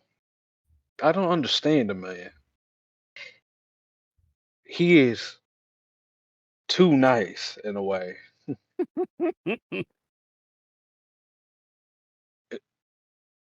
Was that a giggle?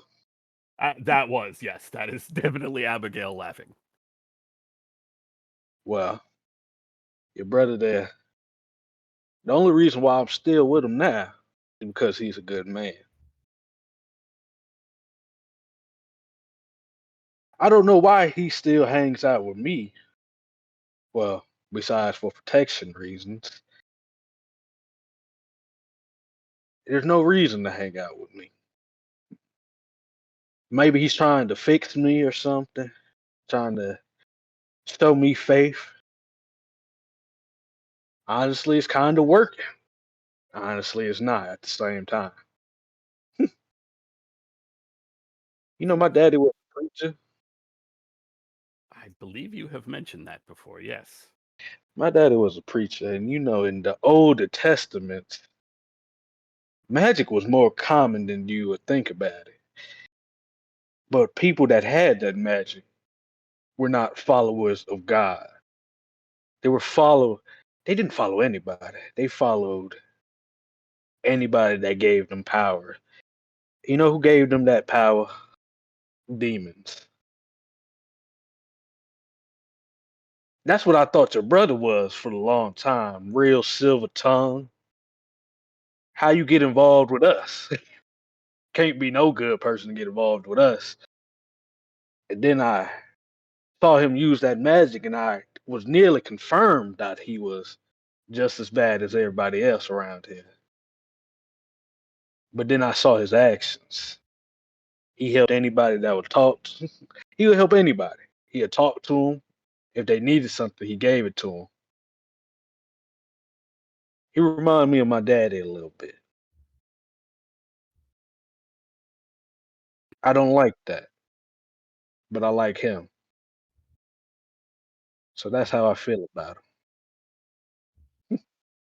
Sounds like we're not entirely of separate minds on Frendel. He is very often the best person in the room. And very often, that just makes you want to punch him so badly. Let's press pause on this conversation right here. how does, in terms of the time of this conversation, how does around like 9 p.m. sound to you two? How does around what? You cut out Not a little bit. 9 p.m. 9. Yeah. Yeah, sound What? good. Okay, what's everybody else doing at around 9 p.m.? Has anybody gone to sleep? What's shaking out? I'm definitely doing my minding. The little Okay, ritual Friendly does each night where he takes his glove off, holds it in his lap, and just closes his eyes and hums for like an hour. Whoa. I'm suddenly like I'm just flashing back to I An don't know, hour. like 90 seconds ago when Friendly was described as frequently the best person in the room, which makes you want to punch him. Uh-huh. I think we're looking at him while we're Right, and I he's got just my hat off, I've folded my coat up, I've Yep. set my little glove Yep. like there's a Okay. slight odor emanating from the glove. Always love it. Jesus. That was just a Only detail I What did kind of not use. odor? Only when it's off, and it's just the odor of a glove that is on way too long. God. Right, Ew. way too long, when- and way too frequently. When the glove is on, there is no odor. Everything's fine. It's Oh, trapped in the glove is off. glove. Yeah, it just smells like sweaty ass leather. Love it. Yeah. Great. Excellent. Thomas, what is Thomas up to at 9 o'clock this evening? Is this like would this be considered early camp or mid camp? Do we have that sense of time? I mean, I would think, and certainly this is up to everyone's interpretation for their own characters, but I would think, right, 9 p.m. is probably close to calling it a nighttime, right?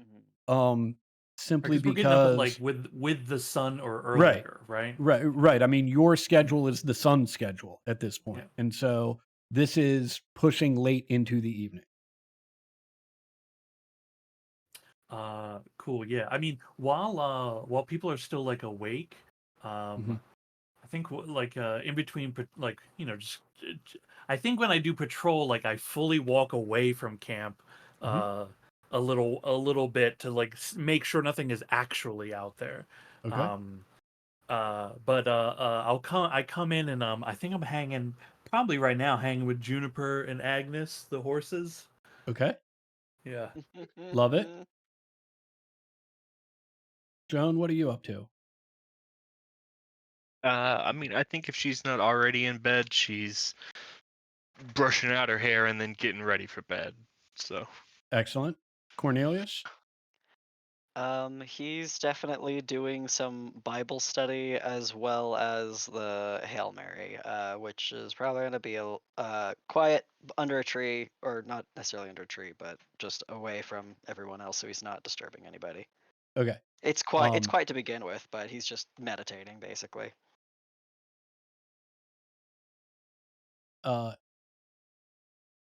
Okay. I think what I would like is for everyone to make a notice check.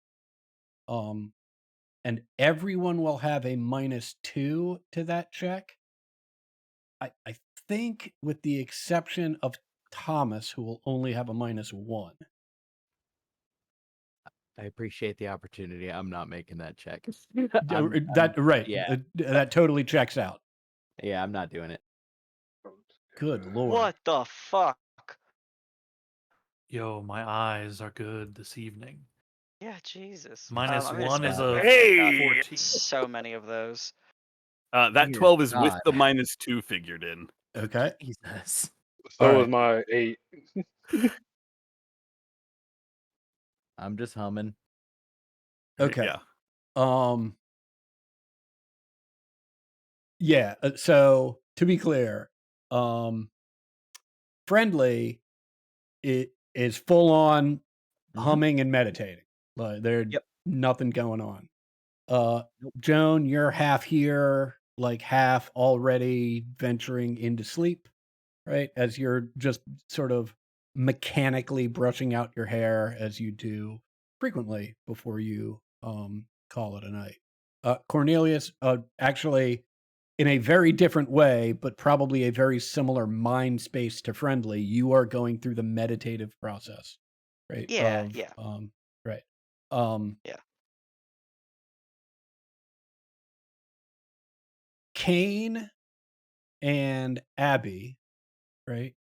You stop mid conversation, right? Just as Kane is wrapping up describing his feelings about Friendly, and you are confirming that, yeah, that checks out. I'm right. I'm his sibling, and I feel similarly. Like that's dead on. Like you stop just at the end of that thought, and hear fairly clearly, although also you can tell it's off in the distance. You cannot see; it is too dark for you to be able to see this. And actually, just where you are in relation to the light from the campfire, not a great assistance in this regard. But you clearly hear the following. I don't know, there's an awful lot of them, and it seems like we're outclassed by a mile. Yeah, yeah, let's pack it in and find somebody else.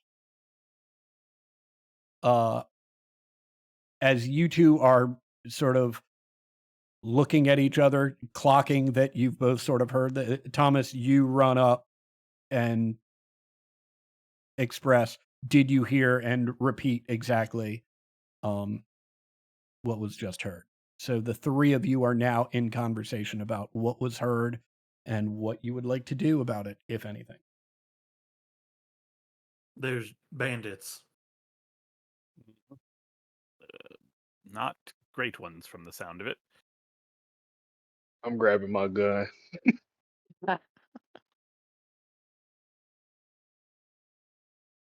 We know you're out there. No need for things to get ugly. No, please do. I've been looking for a reason. No, we agree. We're going to be leaving. Mhm. Victor, they ain't going to shoot us, are they? Come on Come over here. into the light. Yeah, come on over. Don't run. I'm gonna catch you. Just come on over. Well, if it's all the same to you, we'd rather just be on our way Come on now. over. You hear them running. I'm about to shoot at him. Do we even can we even actually see them? I thought we were just hearing them. Yeah. I'm no, shooting in their general direction. Okay.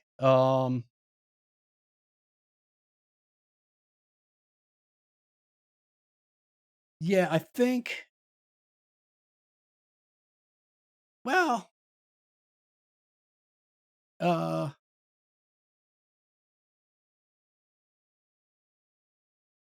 Yeah, you know what? Fuck it. You've got a -6 on this shot.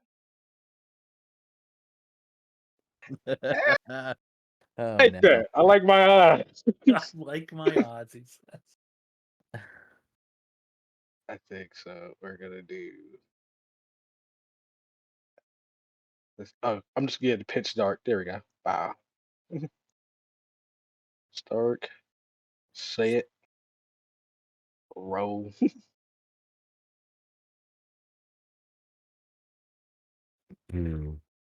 I hit somebody. Oh God.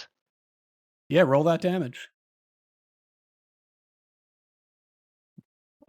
Oh Why don't my people? God! Oh no. Why don't people listen to me? I mean, oh.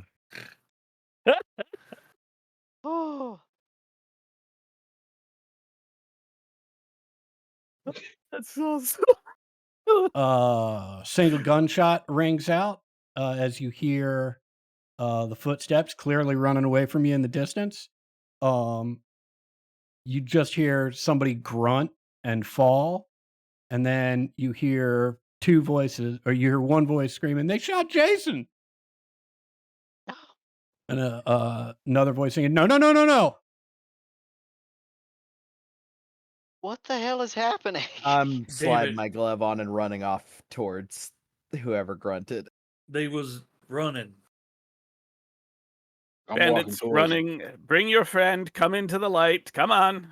You were warned. You were warned. This is why you didn't attack us. You were warned. Bring your friend. Get over here. You just hear like uncontrollable sobbing, right? And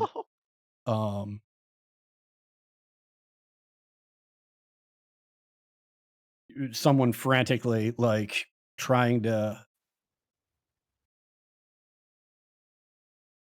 do anything. Like it's unclear what they're trying to do, but they're clearly trying I'm to running affect the as fast situation as in I some way. can towards that, even if Okay. it's like in the dark. I'm not. walking towards it. Okay. The second I see body, I'm crying. Because I basically had my eyes closed until the gunshot, and immediately it's like a fucking reflex. Like shit, that was Kane's gun.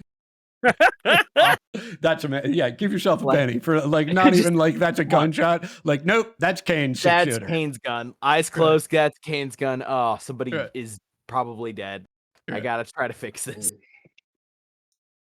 Okay. Sounds like we're Not all quite following okay after with Friendly. this. Yeah, Yeah. Friendly, you are the first one on the scene. It's not even in the darkness. It's not hard to find because of the sound of the wailing. And this is the scene that you come on. There are two people, right? Well, there's three people. Two of them in active motion, like one of them holding a body, right? And like trying to do something to get the bleeding to stop, but it's clear even that isn't like a well thought out process. This is someone who has seen someone they care about get shot and is just trying to do anything. Yep. The other individual is she is sobbing, and your best guess by the light of the moon, like he's 19 and she's maybe 14. Oh God. Yeah, he's holding a body that seems to be somewhere in between those two, but it's hard to tell because the face is pretty contorted. Yeah, I don't break stride before I like. Essentially, the closest thing to me is probably like a leg. I am like lunging out and trying to get there as fast as possible. Yeah, I mean you're there. Yeah, I cast Healing Hand. I tried. I think What he's the hell probably y'all already doing dead out because I here? know what this does. But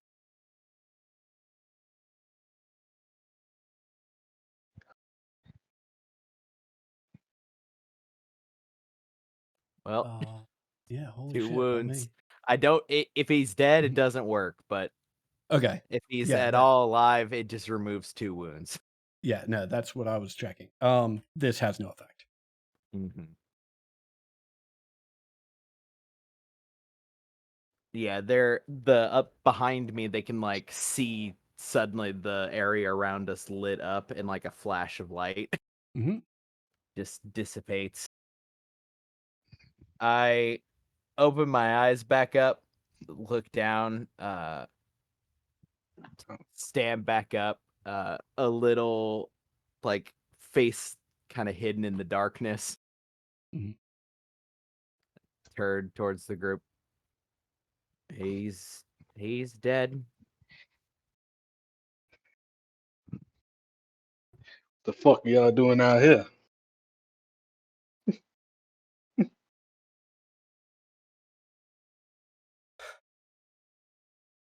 What was y'all expecting? Y'all thought y'all was just gonna rob somebody and nobody's gonna shoot back at you?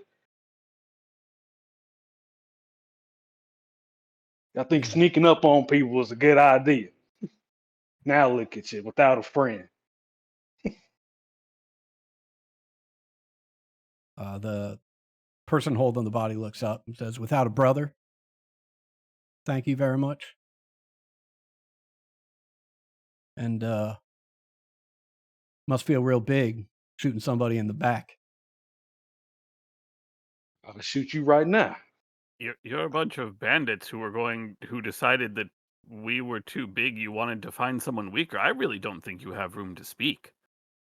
No. We offered you the chance to just simply walk into the light, and now your friend has instead. I actually don't have the gallows humor edge, so I will not make that joke. No. I am real fucking big. Because I can defend myself. Show me how big you is. Pick your gun up right now. I dare you. I think we've had really just about No. enough. Kane? Fuck is wrong with you? You thought what? What you thought was going to happen? Don't bitch and moan when your actions have consequences. In whatever defense they ought to have, they chose to leave. I don't give a damn what you chose to do. You should have never came out here trying to rob somebody. What was your intentions? We've been hungry a long time. Paul left home maybe 6 months ago. Ma died of tuberculosis maybe a year before that. Paul said he'd be coming back with money, but it never did. I came back with no money. We tried to tend the farm as best we could, but we just couldn't make it. So we know we got relatives down in Denver. We want to try and make it down there, but we ran out of food, and we're so hungry. We thought maybe we could find some nice family or something that was traveling and just hold them up for some food and be on our way. Mm-hmm. We saw you. As soon as we recognized you were out of our league, we were going to move on. We tried. It never once occurred to you to just ask for help instead of deciding between robbing and not?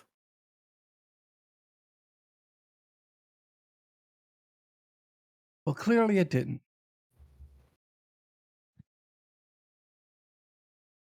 Now's a fine time for a lecture. It is, actually. This is the best time for a fucking lecture when someone to teach you something before you go find, oh, wait, you did find out the fucking hard way. He picks up his brother in like a fireman's carry, right?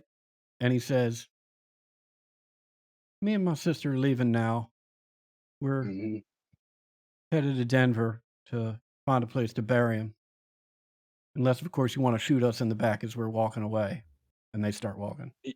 Y'all keep talking about me shooting you back. I can give you a gun. We can shoot it out right now. They are not responding to you. He's got okay. he's got his brother over his shoulder and he's holding his sister's hand, and they are walking off. I walk up to because he's walking off. I walk up to the girl before they take off, and She flinches.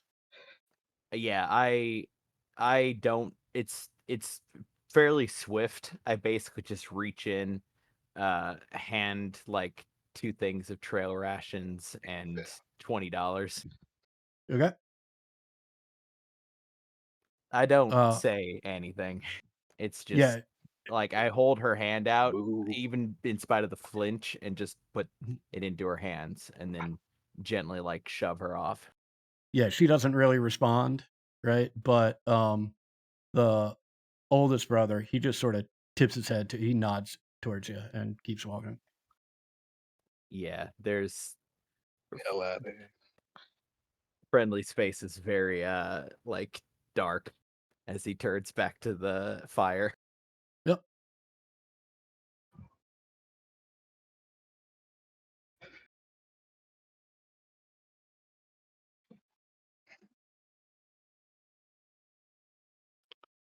I'm watching Shot him a leave. tree. Thank you. He fell. I did not shoot him.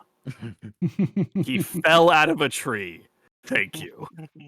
Yeah, did. yeah. I'll just chalk up the parallels Yeah. to a coincidence. Yeah. And that is like exactly what happened. I will point out, right? in this particular day and age, right? 16 is just barely a child, if a Mhm. child at all, right? But yeah, I'm like also 19 or 18 with that guy. right, right. I mean, you're as old as the older brother is, so yeah.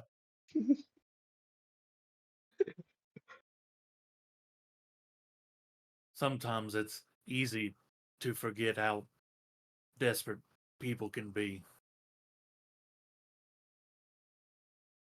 Yeah. It's easy for y'all to forget. We work to not have to choose. Mhm. Yeah, yeah.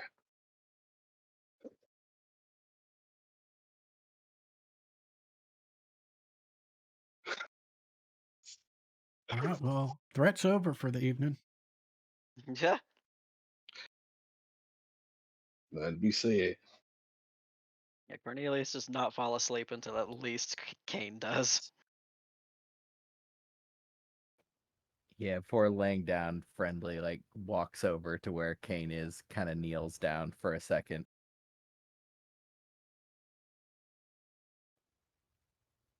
Don't necessarily disagree that they needed a lesson.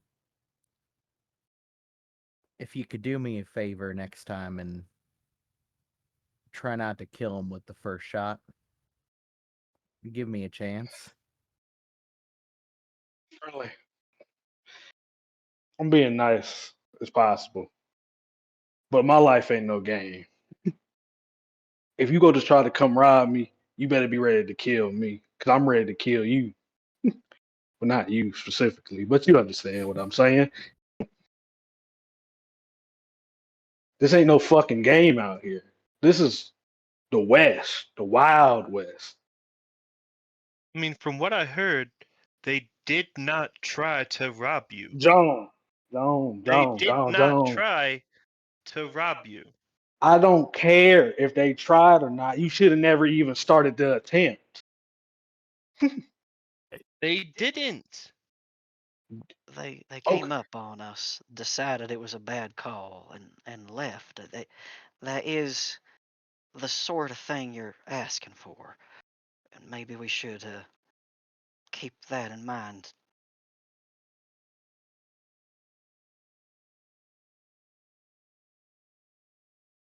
They had a chance to choose. When they decided not to do anything, they could have simply come for help. I mean, I won't speak for anyone, but I know myself and I know my brother well enough, and I can be reasonably sure with Thomas, and I feel like I speak well enough for several others. We would have been happy to help them, but their But they option didn't when we know were that, too and one of strong, them. but Sorry, go on. they didn't even want to try. Their option when we were too strong to rob was to go find someone else to rob. I I'm not saying they deserved what they got. I'm not saying I'm happy with the way things panned out. I'm very sorry that they have lost a brother. I have a brother. I can I can't understand the pain, but I can at the very least realize what it would that losing my own brother would be horrid. But given a chance, they chose to simply go rob someone else. Robbery was on what was their solution, and that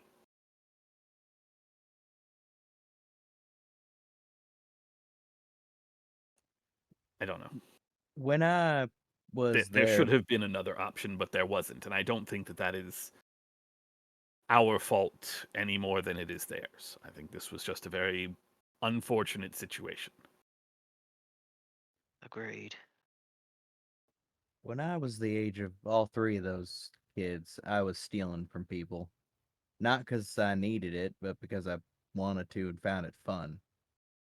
That's robbery. What are you insinuating, friendly? Well, I guess lucky nobody shot me. Yeah, that is lucky. Lucky Sorry, as did shit. you think I didn't worry every time you left? I don't think that's what Friendly said at all.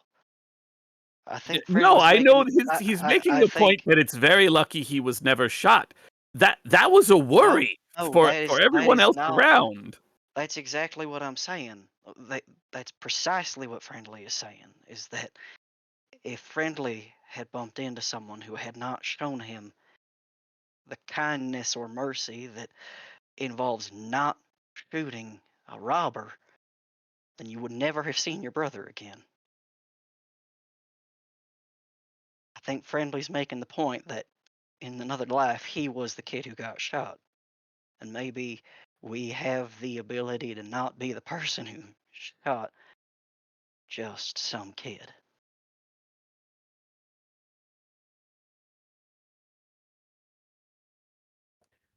There's nothing can be done about it. They put themselves in danger. It is unfortunate.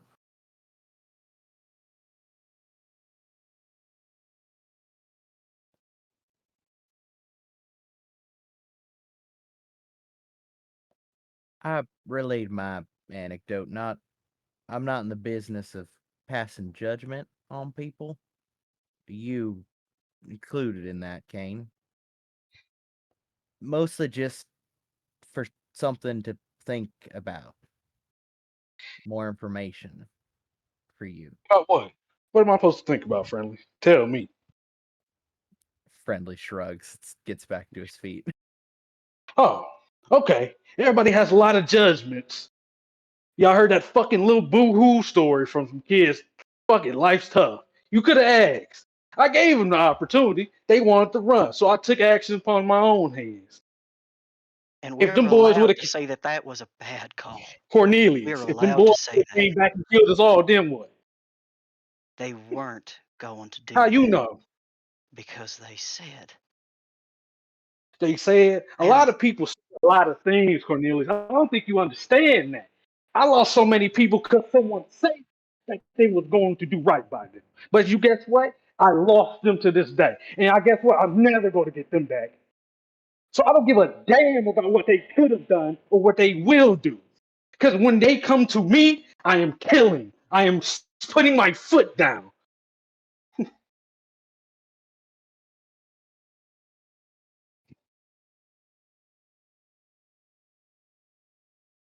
yeah, I think Cornelius leaves. Yeah, before I step away softer so that it's not like, the whole camp as an audience, I say to Mhm. Kane, you should know me by now to know I'm not judging you. I'm disappointed and I care, but I'm Friendly, not this is the passing this is judgment the on thing you. I'm talking about. Abigail, this is what I'm talking about. Is people want you're not passing judgments, but you can tell me you're disappointed. Guess what?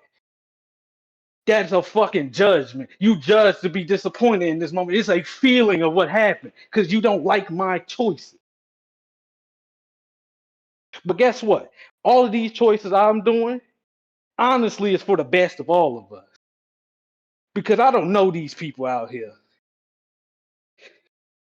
I'm sick. Ooh. All right. Yeah, that is Let's. for sure where Friendly, Yeah. you It can tell, sounds there's like no more point in fighting because right. It sounds Kane, like this evening, right? Everyone is probably going to retreat to their own little areas and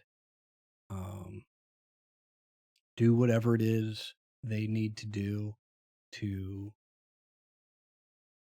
make some peace and get some sort of rest before the travels resume tomorrow. Hey, just want to throw this out here. How's everybody feeling? Fine.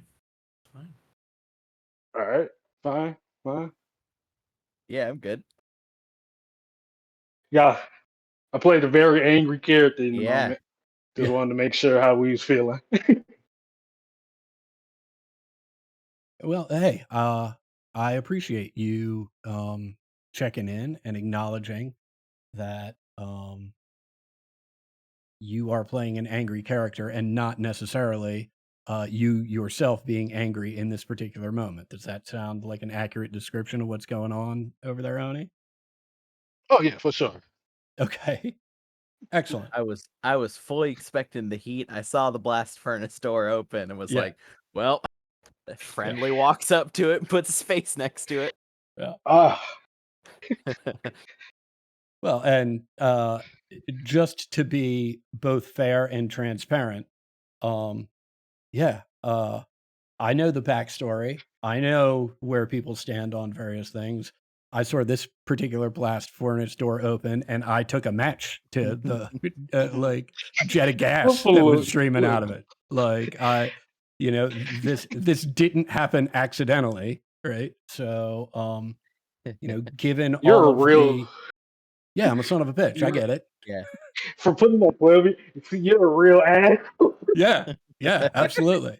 I mean, I thought that given all of the exposition and backstory that was being revealed, it might be an interesting time to illustrate where some of that stuff doesn't overlap so well and isn't uh, necessarily all pulling in the same direction. I'd also like everyone to take a Benny, right, for both um, remaining true to their characters. And I think everybody, right, made excellent points, right, from the perspective of their various characters. It was exceptional to listen to. And I am appreciative, Oni, that you wanted to check in with everybody. And if anybody has an issue that they are uncomfortable sharing, with the entire group, perfectly fine. Just message me privately anytime, and we'll discuss it. Sound reasonable? Mhm. Right. The drama. Right. With that, the evening comes to a close, and it is Monday, the 23rd, the fourth day of the trip. What? I'm curious. After the events of last evening, what's this travel day look like for everybody? It's probably real annoying to everybody else that Friendly has full reset. Like Friendly's right back to like Yeah. Friendly Yeah. has No, no that's dark definitely. cloud. I think that's is- visibly annoying. is not treating anybody different. Like he knows he's gonna piss Kane off by being kind to Kane again, so he just gets it out of the way first thing in the morning. Because they've had similar conversations. Right. This is to not the first time you two have been through this Yep. particular dance. Right. With that in mind, we both like kind of we kind of both reset because like it sounds morbid to say, but like I just shot somebody. That was it. I don't really give a fuck. Oh, I really like that. That for I mean, true to Kane's nature, like for him, this is breathing. Yeah. Like this is what survival in the West takes. So it's not an issue for him. Kane acted normal, just reinforces that. Oh yeah, this is normal. This is the normal way to interact. Interesting. It's probably the first time the rest of them are seeing this dynamic between Friendly and Kane. Right. This incredible like argument and fighting, and then the next one just be like, "Yep, okay, it's back to what were you doing?" Right. You want coffee? Hey, do we have any more bacon? My bad. I got very hungry. How about everybody else? Anything you'd like to report? I offer Friendly my share of bacon. Okay. Why were we counting you? Friendly like takes it over with like reverence and tips his hat and goes, "Bless you," and winks at you. Thomas is winking back on the inside. Yeah, it's like one of the eyelid corners twitches slightly. He just says wink out loud. Amazing. Oh god, it's like those aliens from Mass Effect. I can't remember what the name of them is. Like excited. Elcor. winking. Yeah, Yeah. yeah, When Joyful exuberance. yeah. That's good. when I imagine Thomas winking, I'm just imagine a really, really needs to be like oiled up, fucking like, like, like stutter. Oh, it's just it's loud ass winks.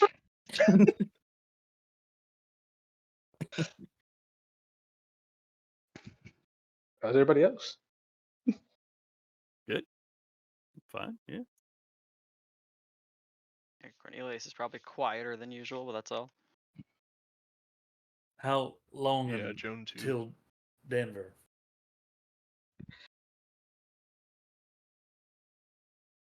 I think we still got about 3 days? No, you've got one more night. You should arrive Oh, sort sweet. of Okay. late I lost track. tomorrow. Yeah. Yeah, this is day 4 of your 5-day trip. Close then. Yeah.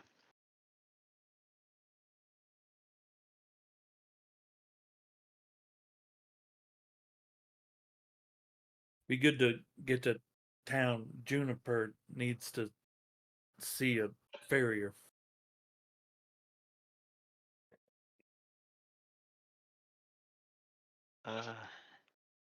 Are we going to be needing anything?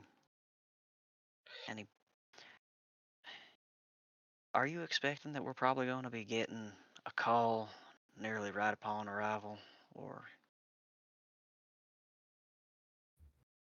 do you think there's going to be work for us in Denver? Not sure.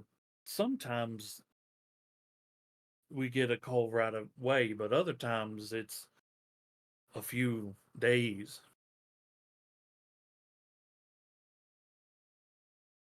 Probably doesn't hurt to assume it's going to be right away. Probably Might not. even get to work in the show. At least there will be something we can be doing in Denver. People we could see or meet. Yeah, if we're at least compelled to wait.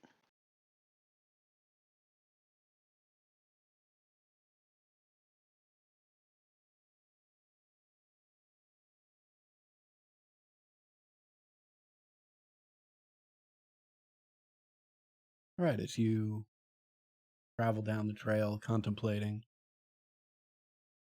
what Denver holds in store for you, sun starts to set. You make camp the evening of the 23rd. Any conversations to be had, or a quiet night this evening?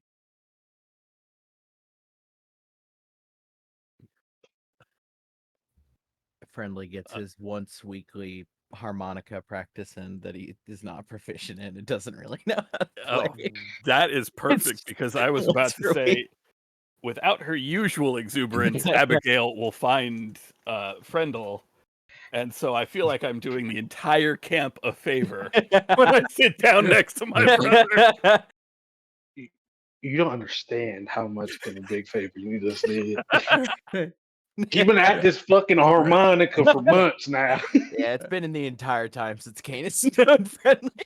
Once per he's- week. Like, Remind me to tell you all the story after session. I think he's been getting better. Has he?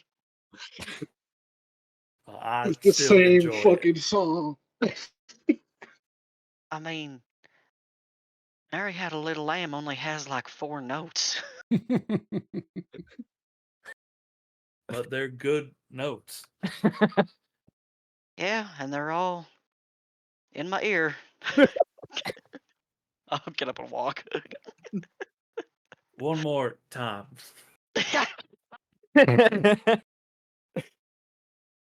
it's like he has opposite pitch. It's Oh, just what? everyone is in the Oh, wrong God. direction.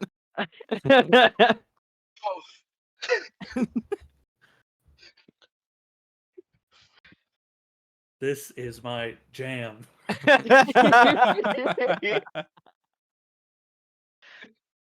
Right, this is where we learned that despite his flat inflection of his voice, Thomas is an incredible beatboxer.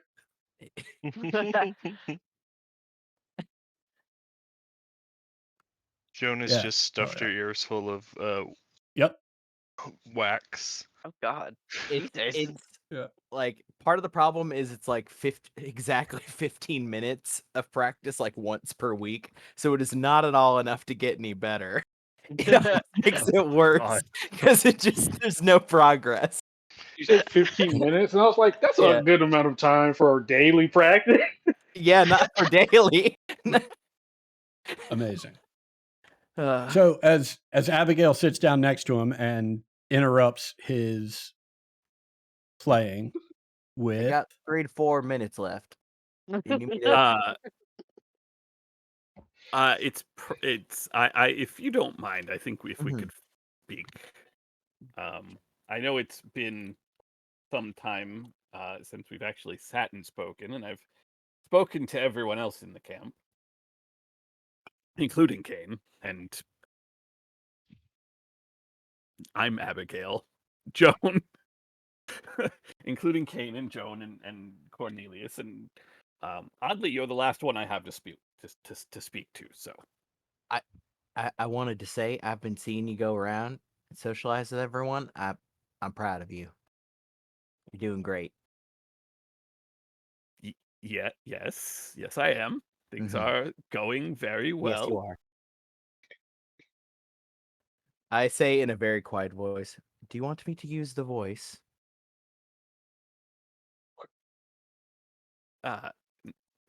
No, that won't be necessary. I'm just. We I both went to the just. same tutors. At Yeah, least those well, ones. I didn't like it when I had to do it, so Yeah, it's fair.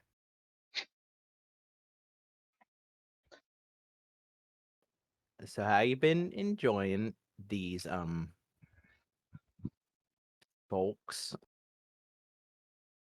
certainly more lively than the customers, even the customers that our parents brought home. A lot less wealthy. Well, yeah, but I feel like that's part of the fun, isn't it?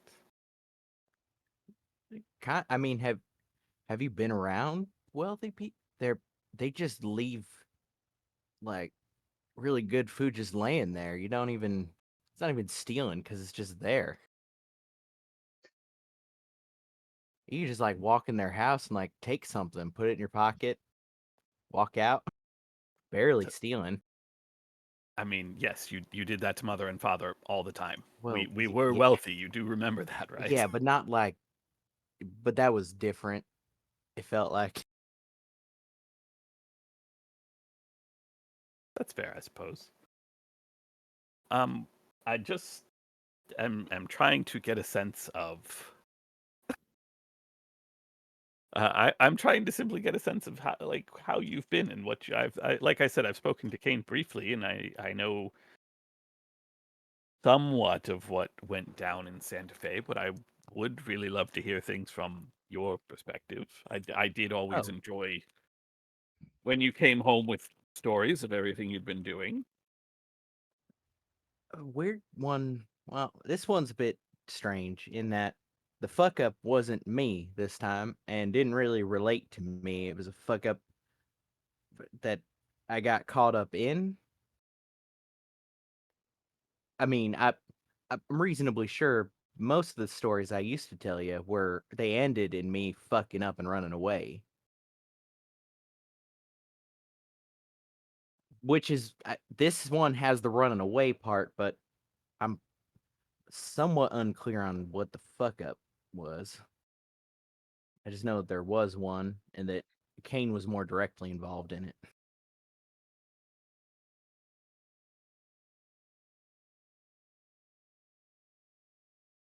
I mean, do you want to tell me what happened? Perhaps I can give you some perspective. I mean, from my perspective, something went wrong at the place where they were keeping some guns. They kept me at arm's length. I wasn't even supposed to know about the safe house. I met back up with Kane at. Ah, They just weren't as sneaky as they thought they were. Probably related to all of them getting caught and or maybe killed. Unclear.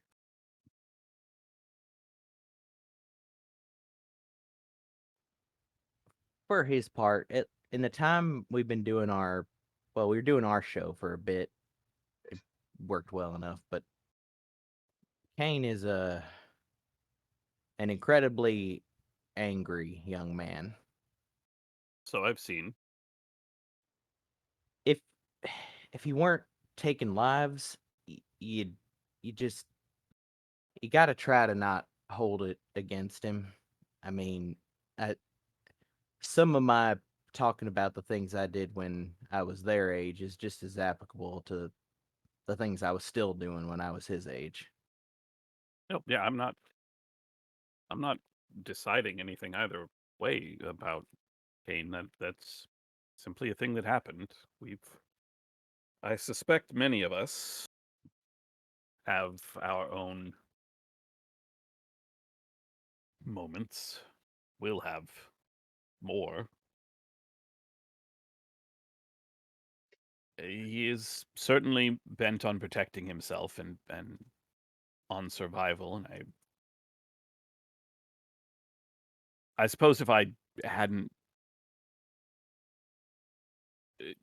been traveling with Thomas, I would certainly be more concerned with all of that. But well, you've seen Thomas work, so you know why it's less of an issue. I understand not everyone has the luxury of a Thomas, or of this particular Thomas, because let's be real, he's pretty amazing at what he does. He is My point is, I quite a wasn't delicate- asking to judge Kane. I was not trying to dissuade your friendship or anything. Simply to I mean, that was understand mostly where you both had gotten here. That's basically what I've asked everyone. I mean, I know how Thomas got here because we were traveling together. as far as how we got to the train, you're going to be angry because it's just I had a feeling, so we just followed the feelings till we got there.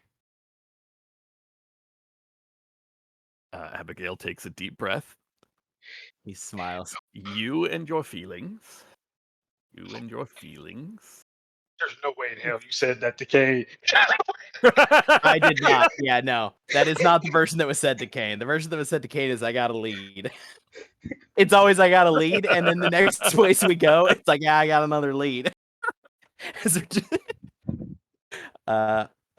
Friendly says,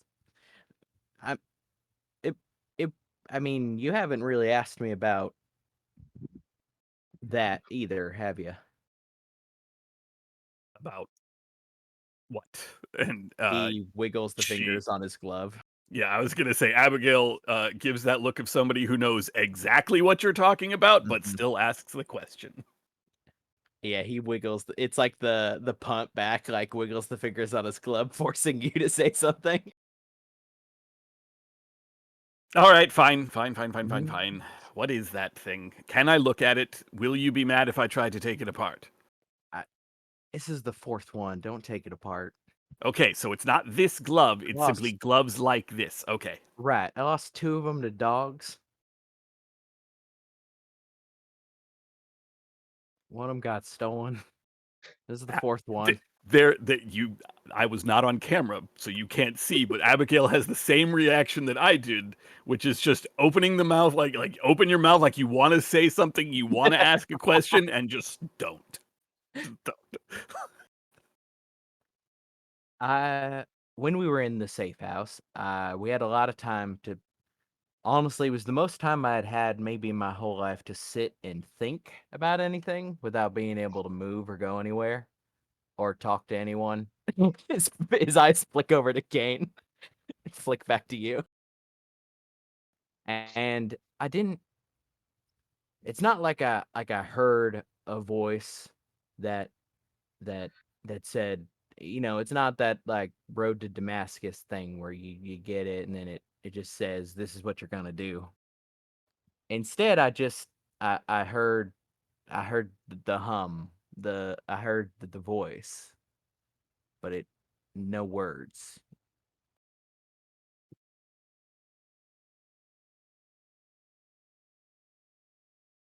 I'm honestly not even sure what that means, but He winks at you and says, "It's a faith thing. ah, Not you or I mean, besides the church they made us go to sometimes, not really your specialty or our parents either." no, definitely not. The feeling I got is that there's something that's above all these other things about faith that people talk about, that people hear. And it's not really above it maybe as it is like it all those things are just the other voices that the voice that has a lot of voices talks through.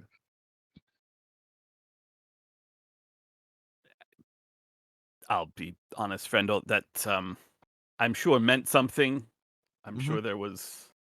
Well, I call it the voice with many voices, right? Which is a more of a descriptor than I guess a title, but feeling I got is that I think I am well, yeah, I'm the hand. I'm the helping hand, I guess. That he like wiggles his fingers some more and smiles. Compared to your like lots of smiling, friendly almost always is grinning. Like kind of the opposite.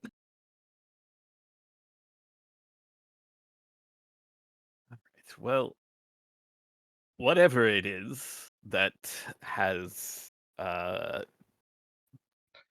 guided, whispered, urged, whatever. I am glad that you are back. I'm glad that we are traveling together. It hasn't been quite the same since I had to leave Boston. We probably should never go back there, by the way. Neither one of us. Just Oh, I'd already burned all my bridges. What happened to yours? um well, you remember that you remember the Brewsters, the other medical family in Boston. Um, Mm-hmm. Mother and father thought it would be best if we uh, combined the houses, made a monopoly of sorts. And yeah, so I could never say no to them. I did what they wanted. It was miserable, and I left.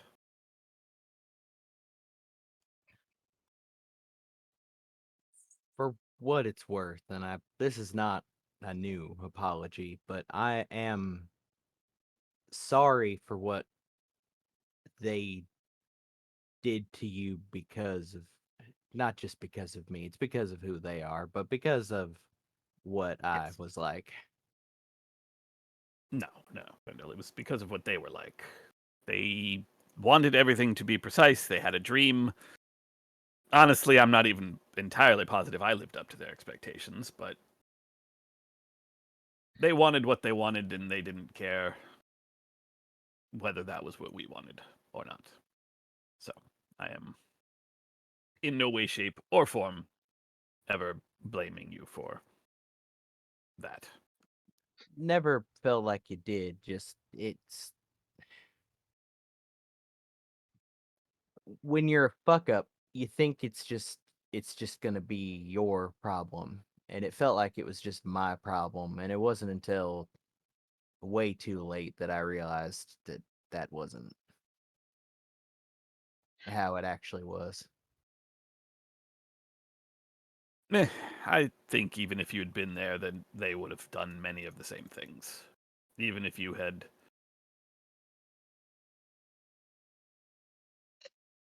lived up to every expectation they would have wanted, that they wouldn't have changed much with regard to myself. I mean, for sure, they ended up moving most of their hopes and dreams from you to me, but I don't know. I expect they'd have had some other. They weren't. I don't know how to say this. They weren't exactly good parents. They weren't terrible. They weren't They- the worst. That I mean, I met with some of the richer clientele, I guess, more than you did.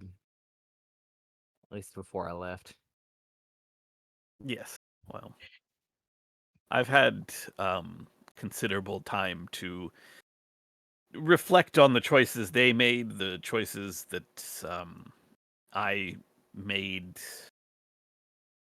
while they were there, while they were gone, after they were gone. Time to think about the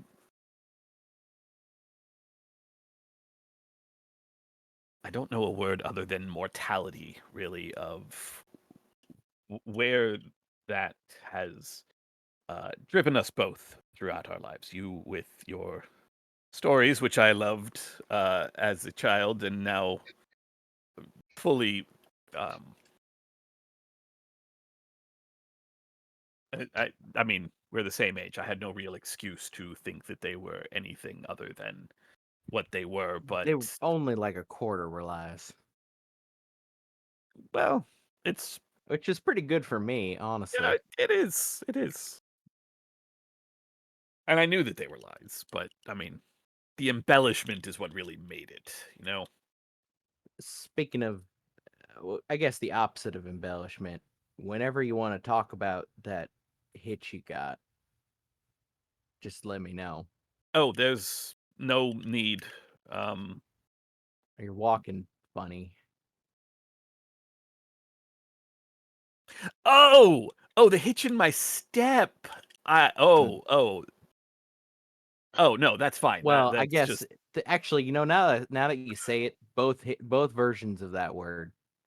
Yes, if you ever want to talk about what I can only presume was a contentious political marriage, uh,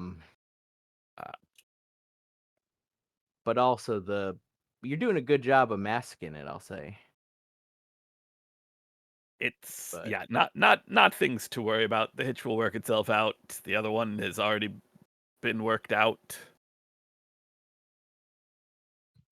look, open Yeah, offer, it's I can, you know, heal some things, maybe not everything, but you're a pretty good person. Reckon if I asked hard enough, I could find a way to do it. no, it's taken care of. Everything is taken care of. I have resolved both hitches. In strangely similar fashion, actually. But it doesn't matter. No. It's. By I developing do some kind of appreciate the horrible offer. concoction that you put into your canister gun and fired at people. No. Or did that come It's. later? I didn't create that till I was well out west. When you have to treat as many people as we were treating at the mines, a quicker method of providing sedation, painkillers, What adrenaline. was the thing you used to make a thing die screaming? Ah, yes, that is an extract of a plant that causes horrible pain. Hmm.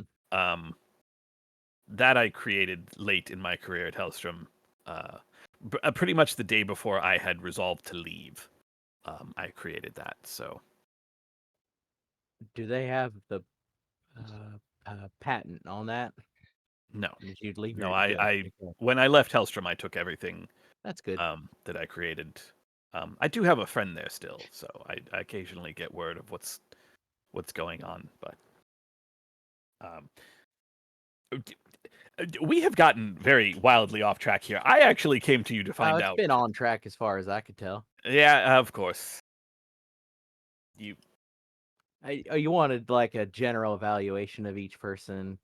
It's going to be that was disappointing because it's that a was lot the of plan. like Joan's a fairly nice sort, vaguely haunted in ways that are I don't really want to I'd love to know Respectfully. all about, to be honest, but they don't seem to want to talk much about it. Which is fair. Thomas is probably my second favorite after you. I like just his general nature.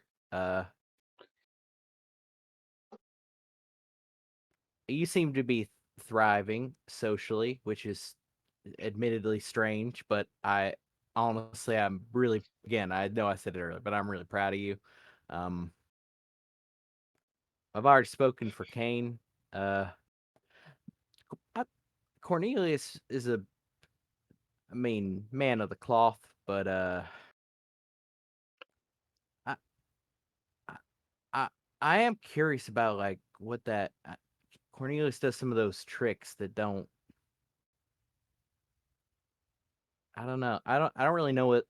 Maybe they're more your neck of the woods. I don't know that they feel like like holy type things. But maybe, but I might just be, I might just not know enough about stuff. You know. It doesn't seem like my sort of thing, but I come to think of it in our conversation, I never actually asked him. I should do that if he stops avoiding me. You might want to wait like a week. I think you overloaded. Poor guy. I suppose.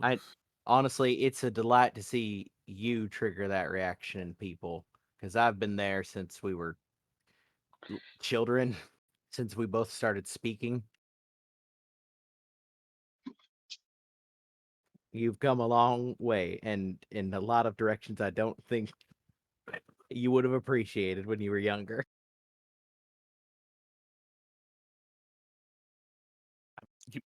You make me sound so sinister, Frendel. Not you were okay. If an incredibly focused, driven, and deeply serious child is sinister, then yes, sometimes sinister, but often just those other things I said.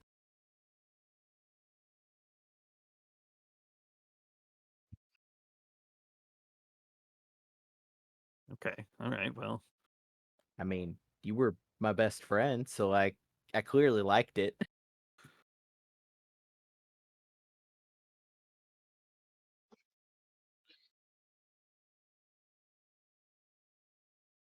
Fine. You can weasel your way out of that one. Smiles. Or rather grins. I've been meaning to ask between the two of us, would you I know I used to ask you when we were younger, like once a week is fine. Maybe when when we get to the train just for an hour or two, could you help me journal? Yeah, yes, of course, of course. Yeah. I can go back to tutoring you. I mean, I know that it was. Oh. When I get my hands on, sometimes I've got a few actually you can help me read that are like pamphlets about like other people's faiths and some of the books and some writings and stuff that um I got them, but you know,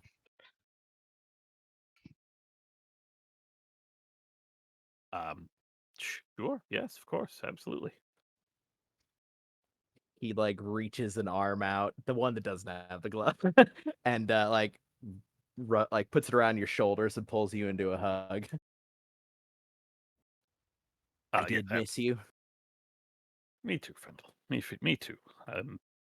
It's certainly the weirdest way I would have expected to find my brother, but Ye of little faith. that is me. Yes, yes, that is That, definitely me. I believe, is a lovely place to sort of fade out of this conversation, right? And let the evening take hold. Unless there's any other conversations that people would like to have, we've certainly got some time for it.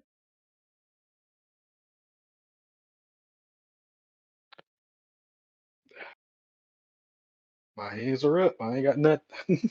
Okay. All right. So this evening passes without issue, and it No is children death. no attempted robberies by teenagers. It is Tuesday, the 24th. In the morning, you will reach Denver probably around 3 or 4. Anything to do on the trail?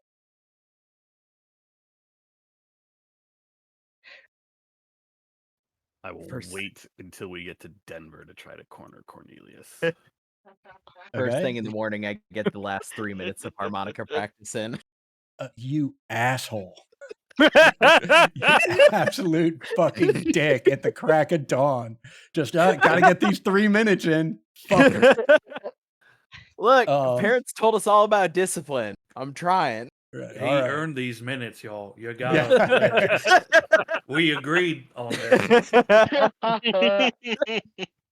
Okay. The actual problem is that we are not letting him practice enough, actually. So last day of travel goes on without issue and is relatively quiet amongst you. The trail has and the events of the travel have taken its toll. You, as is, this is not the for some of you at least, Joan, this is probably your first time, but certainly like Abby and Thomas, you've been through this routine before where you're meeting up with the Wild West Review as it has moved on to a new city, and the routine is always the same. You go to the rail yard where you know the train cars will sort of be parked and off the track, but not to like return to the train. It's that they're going to know where the Wild West Review is set up. You know, they have certain Sister Winter has certainly left word, as she has left a fairly prized asset here at the rail yard, and so they inform you, and you all roll in to the Tokens. Wild West Hell Review. yeah. There's a yeah. couple more things, right? You sort of enter through here, right? You can see off to your right, there is a cage with a lion in it, and you know this to be the display when they're not doing their primary show in the big tent. This is where Edward the Explorer Thompson and Rahala the Ravenous hang out, so people can gawk at Rahala in between shows. As you roll in, Edward is none the wiser, but Rahala clocks you, and he gives you a wink as you guys are rolling in, right? Which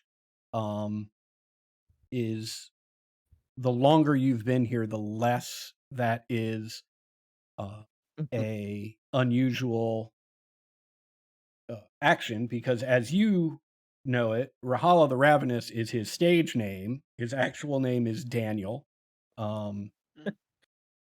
Daniel can speak and understand English perfectly well.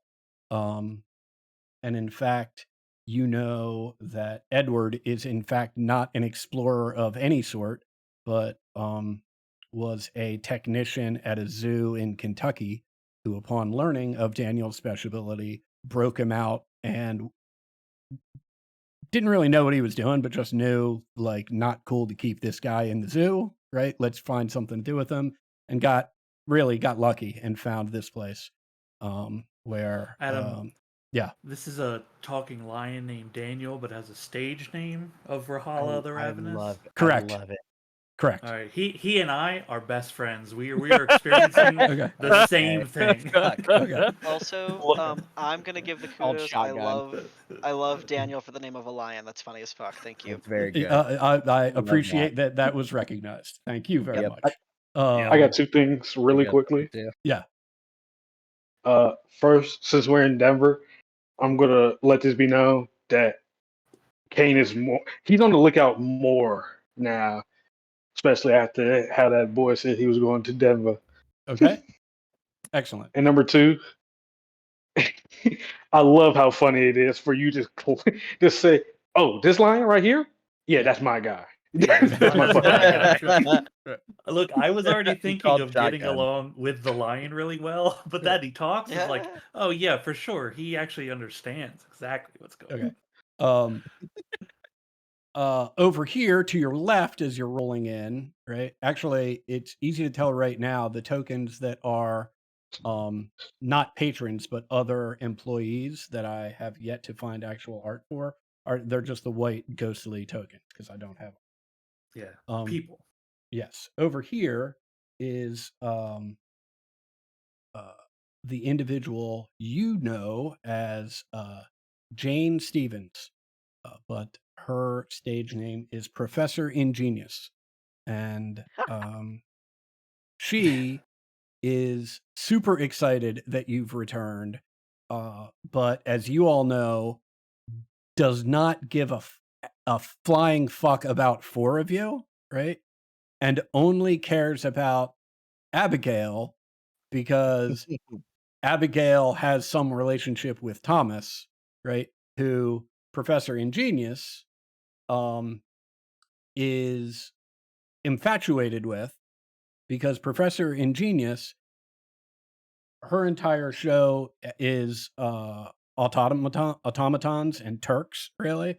And she has a collection of all these things. They're all made out of wood, right? And she's got a Turk that can play chess better than the Turk can, and a Turk that can serve tea, right? And you all know that all of these are fake, right? They are all, she hires children or little people at whatever town. She doesn't even bring them with, they're not even officially part of the show. She hires whoever she can in whatever town, right? And Sister Winter has pointed out that, hey, like, we can just hire people, right? And it's probably less likely that your secret gets out. And she's like, I don't care if the secret, like, the whole thing's the show, right? It's not the secret. But one of the problems with employing people to inhabit these things is they get hot and they get hungry and they need to use the restroom, which is why her show right now is on a little break, right? Thomas, she knows, needs none of those things. And so she sort of flags you down as you ride in. You ride in towards the back of the show, right? Where you see this individual who you know as Alex Krimke, but his stage name is the all-seeing Lucius Sweet. And he is currently engaged in a furious argument with Sister Winter. Right? And those are all the names in chat, right? And as you are pulling in, you see the clowns over here are protecting the carts and other gear that's not required to transport the show, but is not required to in the actual operation of the show. And so you pull the horses and cart over to this area, and you hear Lucius Sweet yelling at Sister Winter, "Are you bring these two in? Are you trying to get rid of me? If you're going to fire me, just fire me, but I'm not sharing the stage with these two at some sort of equal billing. I'm Lucius Sweet." Damn right he is. And right. And Sister Winter responds with, "Well, show y'all, Alex." And he loses it.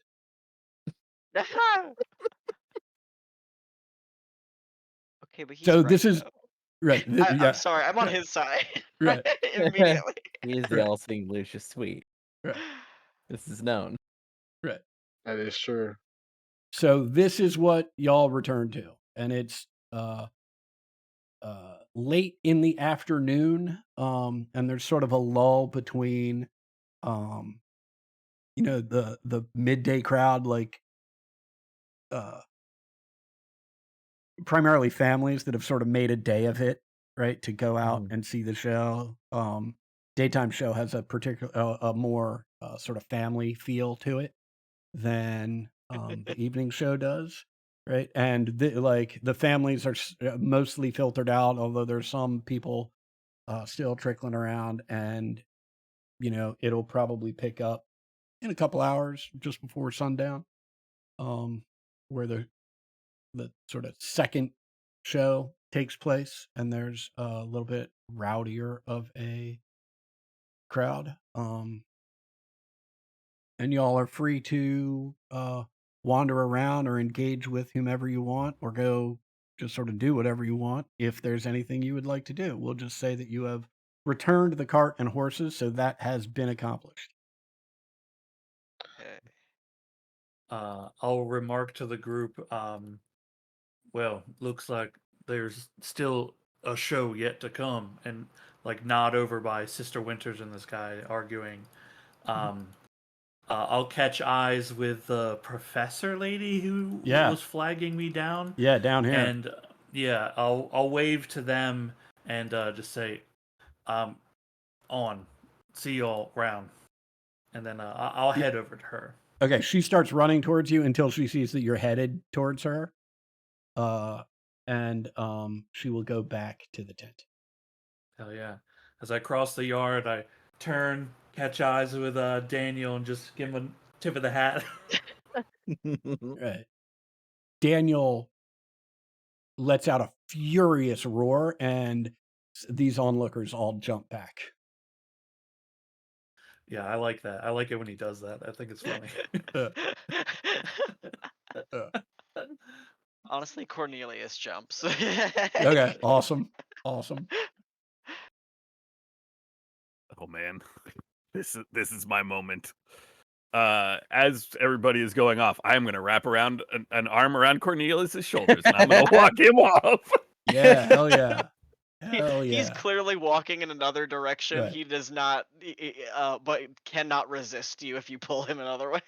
Okay, while you two are walking off, right? Just real quick, Jane is just embraces Thomas, like, oh, thank God you're here. Everybody, they went to get lunch like an hour ago, and they're not even back. Look, can you? I'm here. I'm going to give you this book. Can you? I'll just put it in your hand, flip pages occasionally, and just recite what's in the book as people come by. That's something, right? I look at the book and then look up at her. Now, I just want to ask, you said she's infatuated. Curiosity, or does she like Thomas? Well, Like, I she mean, has romantic feelings Like or towards like Thomas? like. Yeah, does Well, she Real like question no, that I it- needed to right. answer to. I mean, I think at this point we will say it is unclear whether she has any romantic inclinations towards Thomas, right? But what is very clear, right, is that she looks at you as both a savior to her, quite frankly, middling entertainment career, right? Like you're the real deal. You're what she purports to be showing people, right? And so the things that she could do if the two of you were in business, right, which she has pitched and you have rejected, right? She can't help but dream about, right? In addition, right? Like she recognizes the wonder of you beyond just the entertainment value, right?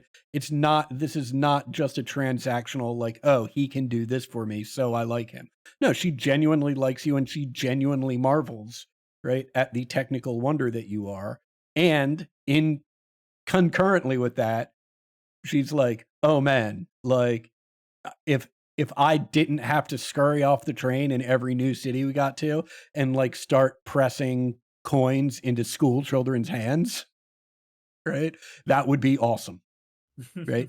And you're right now, you're the only answer to not having to do that. Yeah. I think it's a little flirty. I feel great. it's a little flirty. I think Yeah. Thomas flirts in his own way with her. Mhm. But it's just he thinks we just get on well. Yeah. Right. That's his interpretation. It's like we just get on really well. That's all. Yeah. Kind of ignorant a little bit with it. Yeah. Yeah. I look down the book. I look up at her, and just say whatever you need. Okay. And Great. yeah, just do whatever show she needs. Yeah. Yep.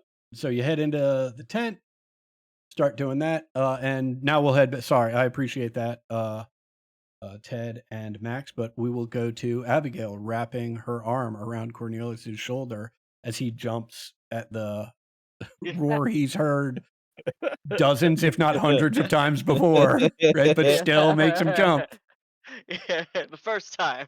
Right. Don't worry, I'll save you from the lion. You've been avoiding me. I'm not hurt. I'm just pointing out what we both know. Now, I am curious about something. All right, Dr. Beckett, how can I help you? Oh God, please don't call me that. Both of my parents were Dr. Beckett. It was awful. Awful. All Don't right, do then that. what do I people said who are, Abigail. Just I call me mean, dude, you're a Abigail. you have a doctorate. I do. That is true, but that does not define me. Should I start calling you? Oh God, if I called you father, that would be weird. But I mean, you are a priest. It was something that it was expected at a time. Yes, it's not that weird.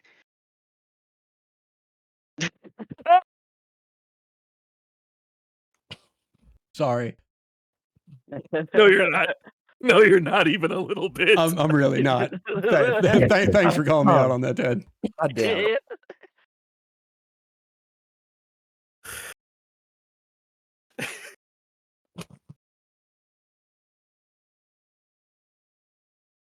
Okay. All right. Yes, well, something occurred to me that I needed to ask you about. I have a brief understanding of how Frendo claims his things work. I know how my own concoctions work. But I'm very, very curious if it's something you're willing to talk about, how you do the thing you do. That voodoo that you do. So I'm so sorry, everyone.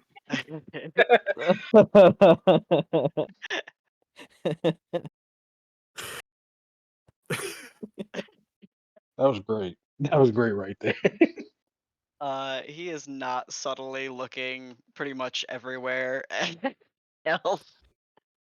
Um, uh, he says, could you be I'm sorry, could you be a little more specific?" Shall we show him, Master Cox? Head twitches in a tick. Everything okay? Oh, the Daniel. Sorry, what did you need? I'm wondering how it is that you do the thing that you do. I have seen you grab one of your little talismans. Wow. I've seen you take hold of your talismans. I've seen sand dance. I think I've seen fire. Yeah, I think so. Okay, yeah. I've seen fire. I know that there are some people who claim to have who claim to have powers. I have my concoctions. Frendel claims that his glove allows him to do things. I can't deny that he can do them. I'm simply not yet able to explain it other than this glove, which is apparent. Did you know it's not even a special glove? He's had 4 of them. 4 of them, and he's claiming that this is still. Anyway. Well, right. He pulls up essentially like a key ring full of charms. I mean, it's not about the thing. It's about what has bonded with it. Uh, I mean, which at least in his case would be him and some spirit of a kind that has a lot of voices, as he says. I'm going to stop you there. I'm going to stop you there. We're not talking about Frendel. I'm asking you about you. You can Right. try to deflect again, Uh, but I'm on to Oh my you. god. well, would you mind if we uh, maybe talked about this maybe out here? And I'll start kind of like pointing towards like the outer sides of the carnival grounds. Oh, you want to get me alone somewhere? You really wouldn't have made a good priest. Lead on. Yeah, okay, he's very red, but he just bites his lip and walks very fast. um, and as we're walking, before we kind of are fully out of decent earshot, he says, I wasn't okay. Maybe you're right. I was perhaps uh, mm, using your brother to maybe take your attention elsewhere, but I will also to a point to defend both him and perhaps myself. He's not wrong because in the time that there has been in spirituality and forces that have to be acknowledged to have some influence over our world. Um, mm, Many of them are uh, teachable or acquaintable or kindly is maybe not the right word, but friendly. And once we're kind of like a little further away, he says, if you know how to talk to spirits, if you know how to have something they want, or at least perhaps make them believe that there's something to you, or you might have something that is valuable to them, uh, you can gain their favor and their aid, which, don't get me wrong, don't know what it could have been, but I can't really help but think that perhaps your brother maybe Okay, is I fairly got I acquainted with gotta that. I gotta stop you here. Hmm. Um, Abby, Mhm. you note at most you notice like a tick, like a moment in Cornelius where maybe they've lost their train of thought, right? Um, but then they snap back to, and although they don't immediately resume the conversation, right? There's a split second of like, oh wait, where did they go? That look is elsewhere, right? And then they're back with you. Cornelius, for you, the experience is considerably different and considerably longer. Mm. You are immediately transported, right, to the interior of a very posh, sort of stereotypical Old West saloon. A lot of polished brass and red velvet. And uh, you your first thought is that, gee, this is an interesting perspective, right? As you're sort of looking down on the various card tables in this room, that although there are cards on them, there's nobody at them, right? And it seems to be a perspective from much higher than you would normally have. And that's when you realize that your back is pressed up against the wall and there is a hand around your throat and you are being held up against the wall and you find it sort of difficult to breathe. And you hear what to you is a familiar voice.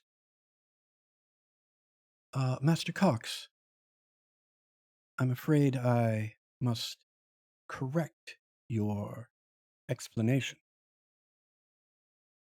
I am not here to aid you. You are my tool.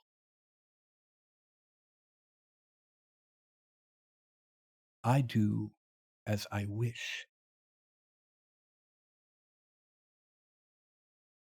You need me. I do not need you. Do not forget it again, Master Cox. And as the hand drops you, you snap back into the fairground. Yeah, in like the brief pause, and I will say it to you, Adam, so that you are aware. Cornelius was lying to Abby. Okay. But like that moment still has that Yeah. like that look. Yeah, that still is Yeah. appropriate, I think. um, and as he sort of his eyes refocus, he says, I think folks like your brother, folks like many members of various churches, uh, folks like me, we get sometimes lucky and are pretty good at speaking with and understanding these other things. And if you're smart or patient or real stupid, uh, if you learn their language, they're willing to negotiate. If that makes sense, miracles are perhaps miracles, but only to creatures like you and me.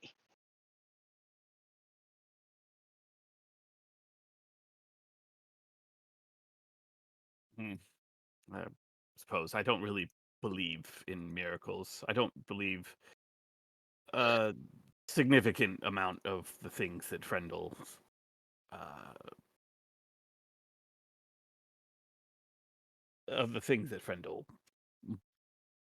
believes in. He says it's this or that, and voices and things like that. I am not sure that many of those things are even worth the air to discuss them. But if you are telling me that you have gained these abilities through some pact with one of the many things that have woken up since the rifts, I am intrigued. I admit, I can't deny their existence. That would be Could foolish. you two do me a favor and move your tokens to where you're having this conversation? Sure thing. Where did you take me? Because I don't know. Yeah, I probably would have gone that away. Cool. Whee! Meow. Maybe not through the archery range, but you know. Okay. Come, why don't we? It's a quick way to get you off my back. Just a little nudge of the wind here, arrow through the brain there, problem solved.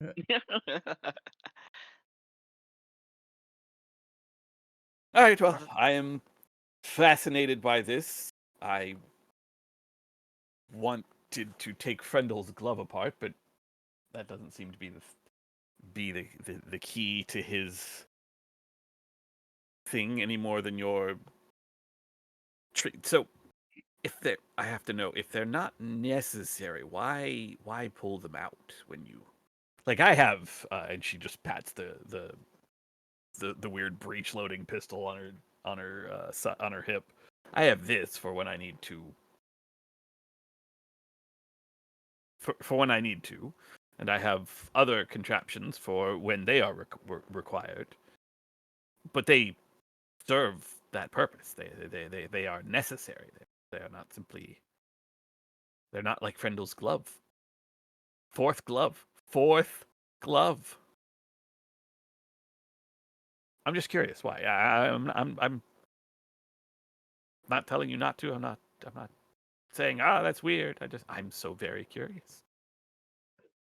Oh well, see, listen, and he pulls out a token for Saint Anthony, and this on the same strap, on like just around his neck, Saint Jude.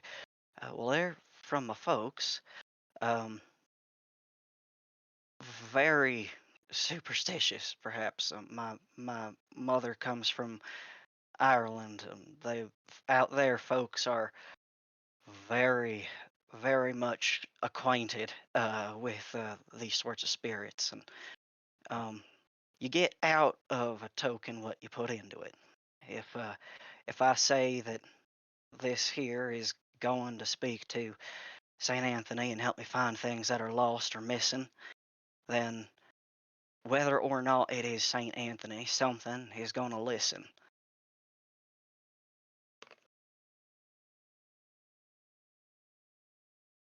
Bitch, shut the fuck up with me and Mike's on it. What? Yeah, Saint I'm not. Anthony got beats. I keep a few extras mostly because well, you sort of accumulate them in the profession, and besides they work.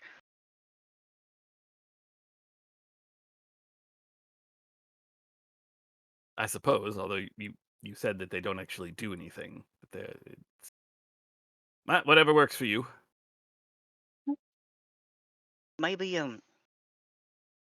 that box, the phonograph, right? That we can speak to Mhm, Saint mhm. Nick through, right? We Are we can really speak. calling him that? I mean, what else could we call him now? Okay. We barely believed in Saint Nicholas as children. It feels even weirder to use it now as adults. Anyway, carry on. You're I right. What pull else out would a we call him? token and put it in your hand. Uh, I wish I had a gif of the like kid looking at stuff like yeah, exactly. But he like says, like you just dropped a like frog into like a somebody's hand just yeah. like oh He also like doesn't ask for it back, or like he's as flippant to give it to you as he would be to receive it back.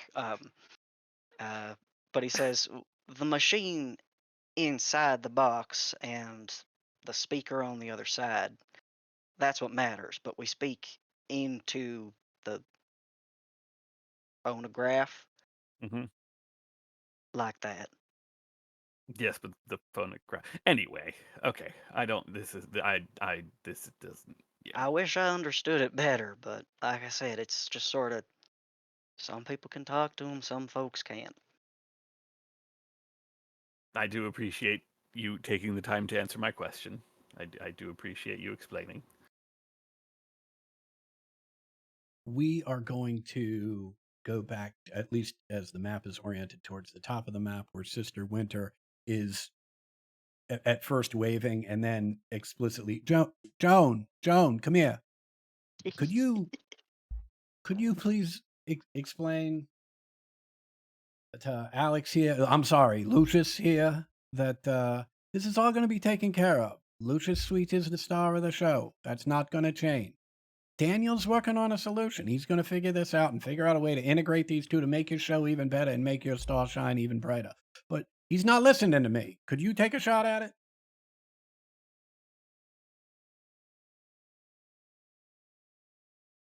It's late. I don't know if I can take a shot. Okay, fair enough. Well, you know what? We'll just say you do, right? And you are there and help cool the situation down, right? Yeah, Which is great. that's Right? great. Yeah, which is fine, right? So that occurs, and it is about this time where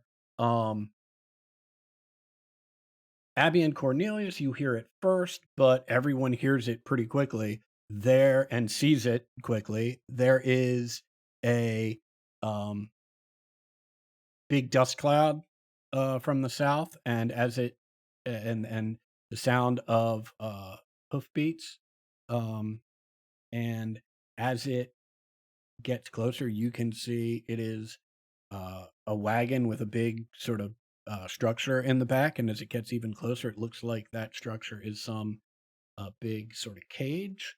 And as it, let me see what I am actually able to click on here.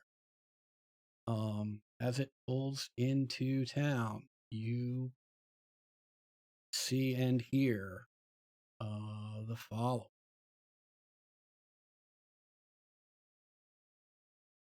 Give us some money and no one gets hurt. We're just here for the gate cash. And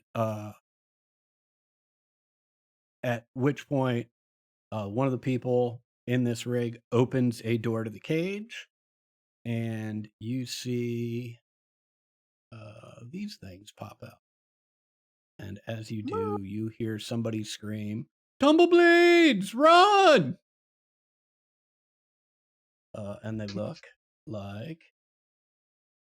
I am laughing at the name Tumblebleed and that it's a Tumblebleed. thing. Yeah. It's incredible. really good. Also, That is God. incredible. Oh, my those look God. evil as fuck. Holy cow, That's- that's cool. I was just Oh. thinking maybe I'm like kind of sentient plants, not a whole guy. Yeah. It And has taken me out that all of the other tokens on this map look Mm-hmm. so serious and so Weird West. And then we get to these robbers who are Sweetie Pie Zedrish Right. and Oh my Sophie God. Longarm, and these tokens look like something out of Facebook, like Farmville or Yeah. something. Yeah. These She's a these serious are our guy. robbers. I Right. love it. These are our Right. these are our murdering thieves. Right. It's like everybody looks at each other and then they all pull their guns out. It's like Right. 100 guns. Right. Yeah, and that is where we are going to end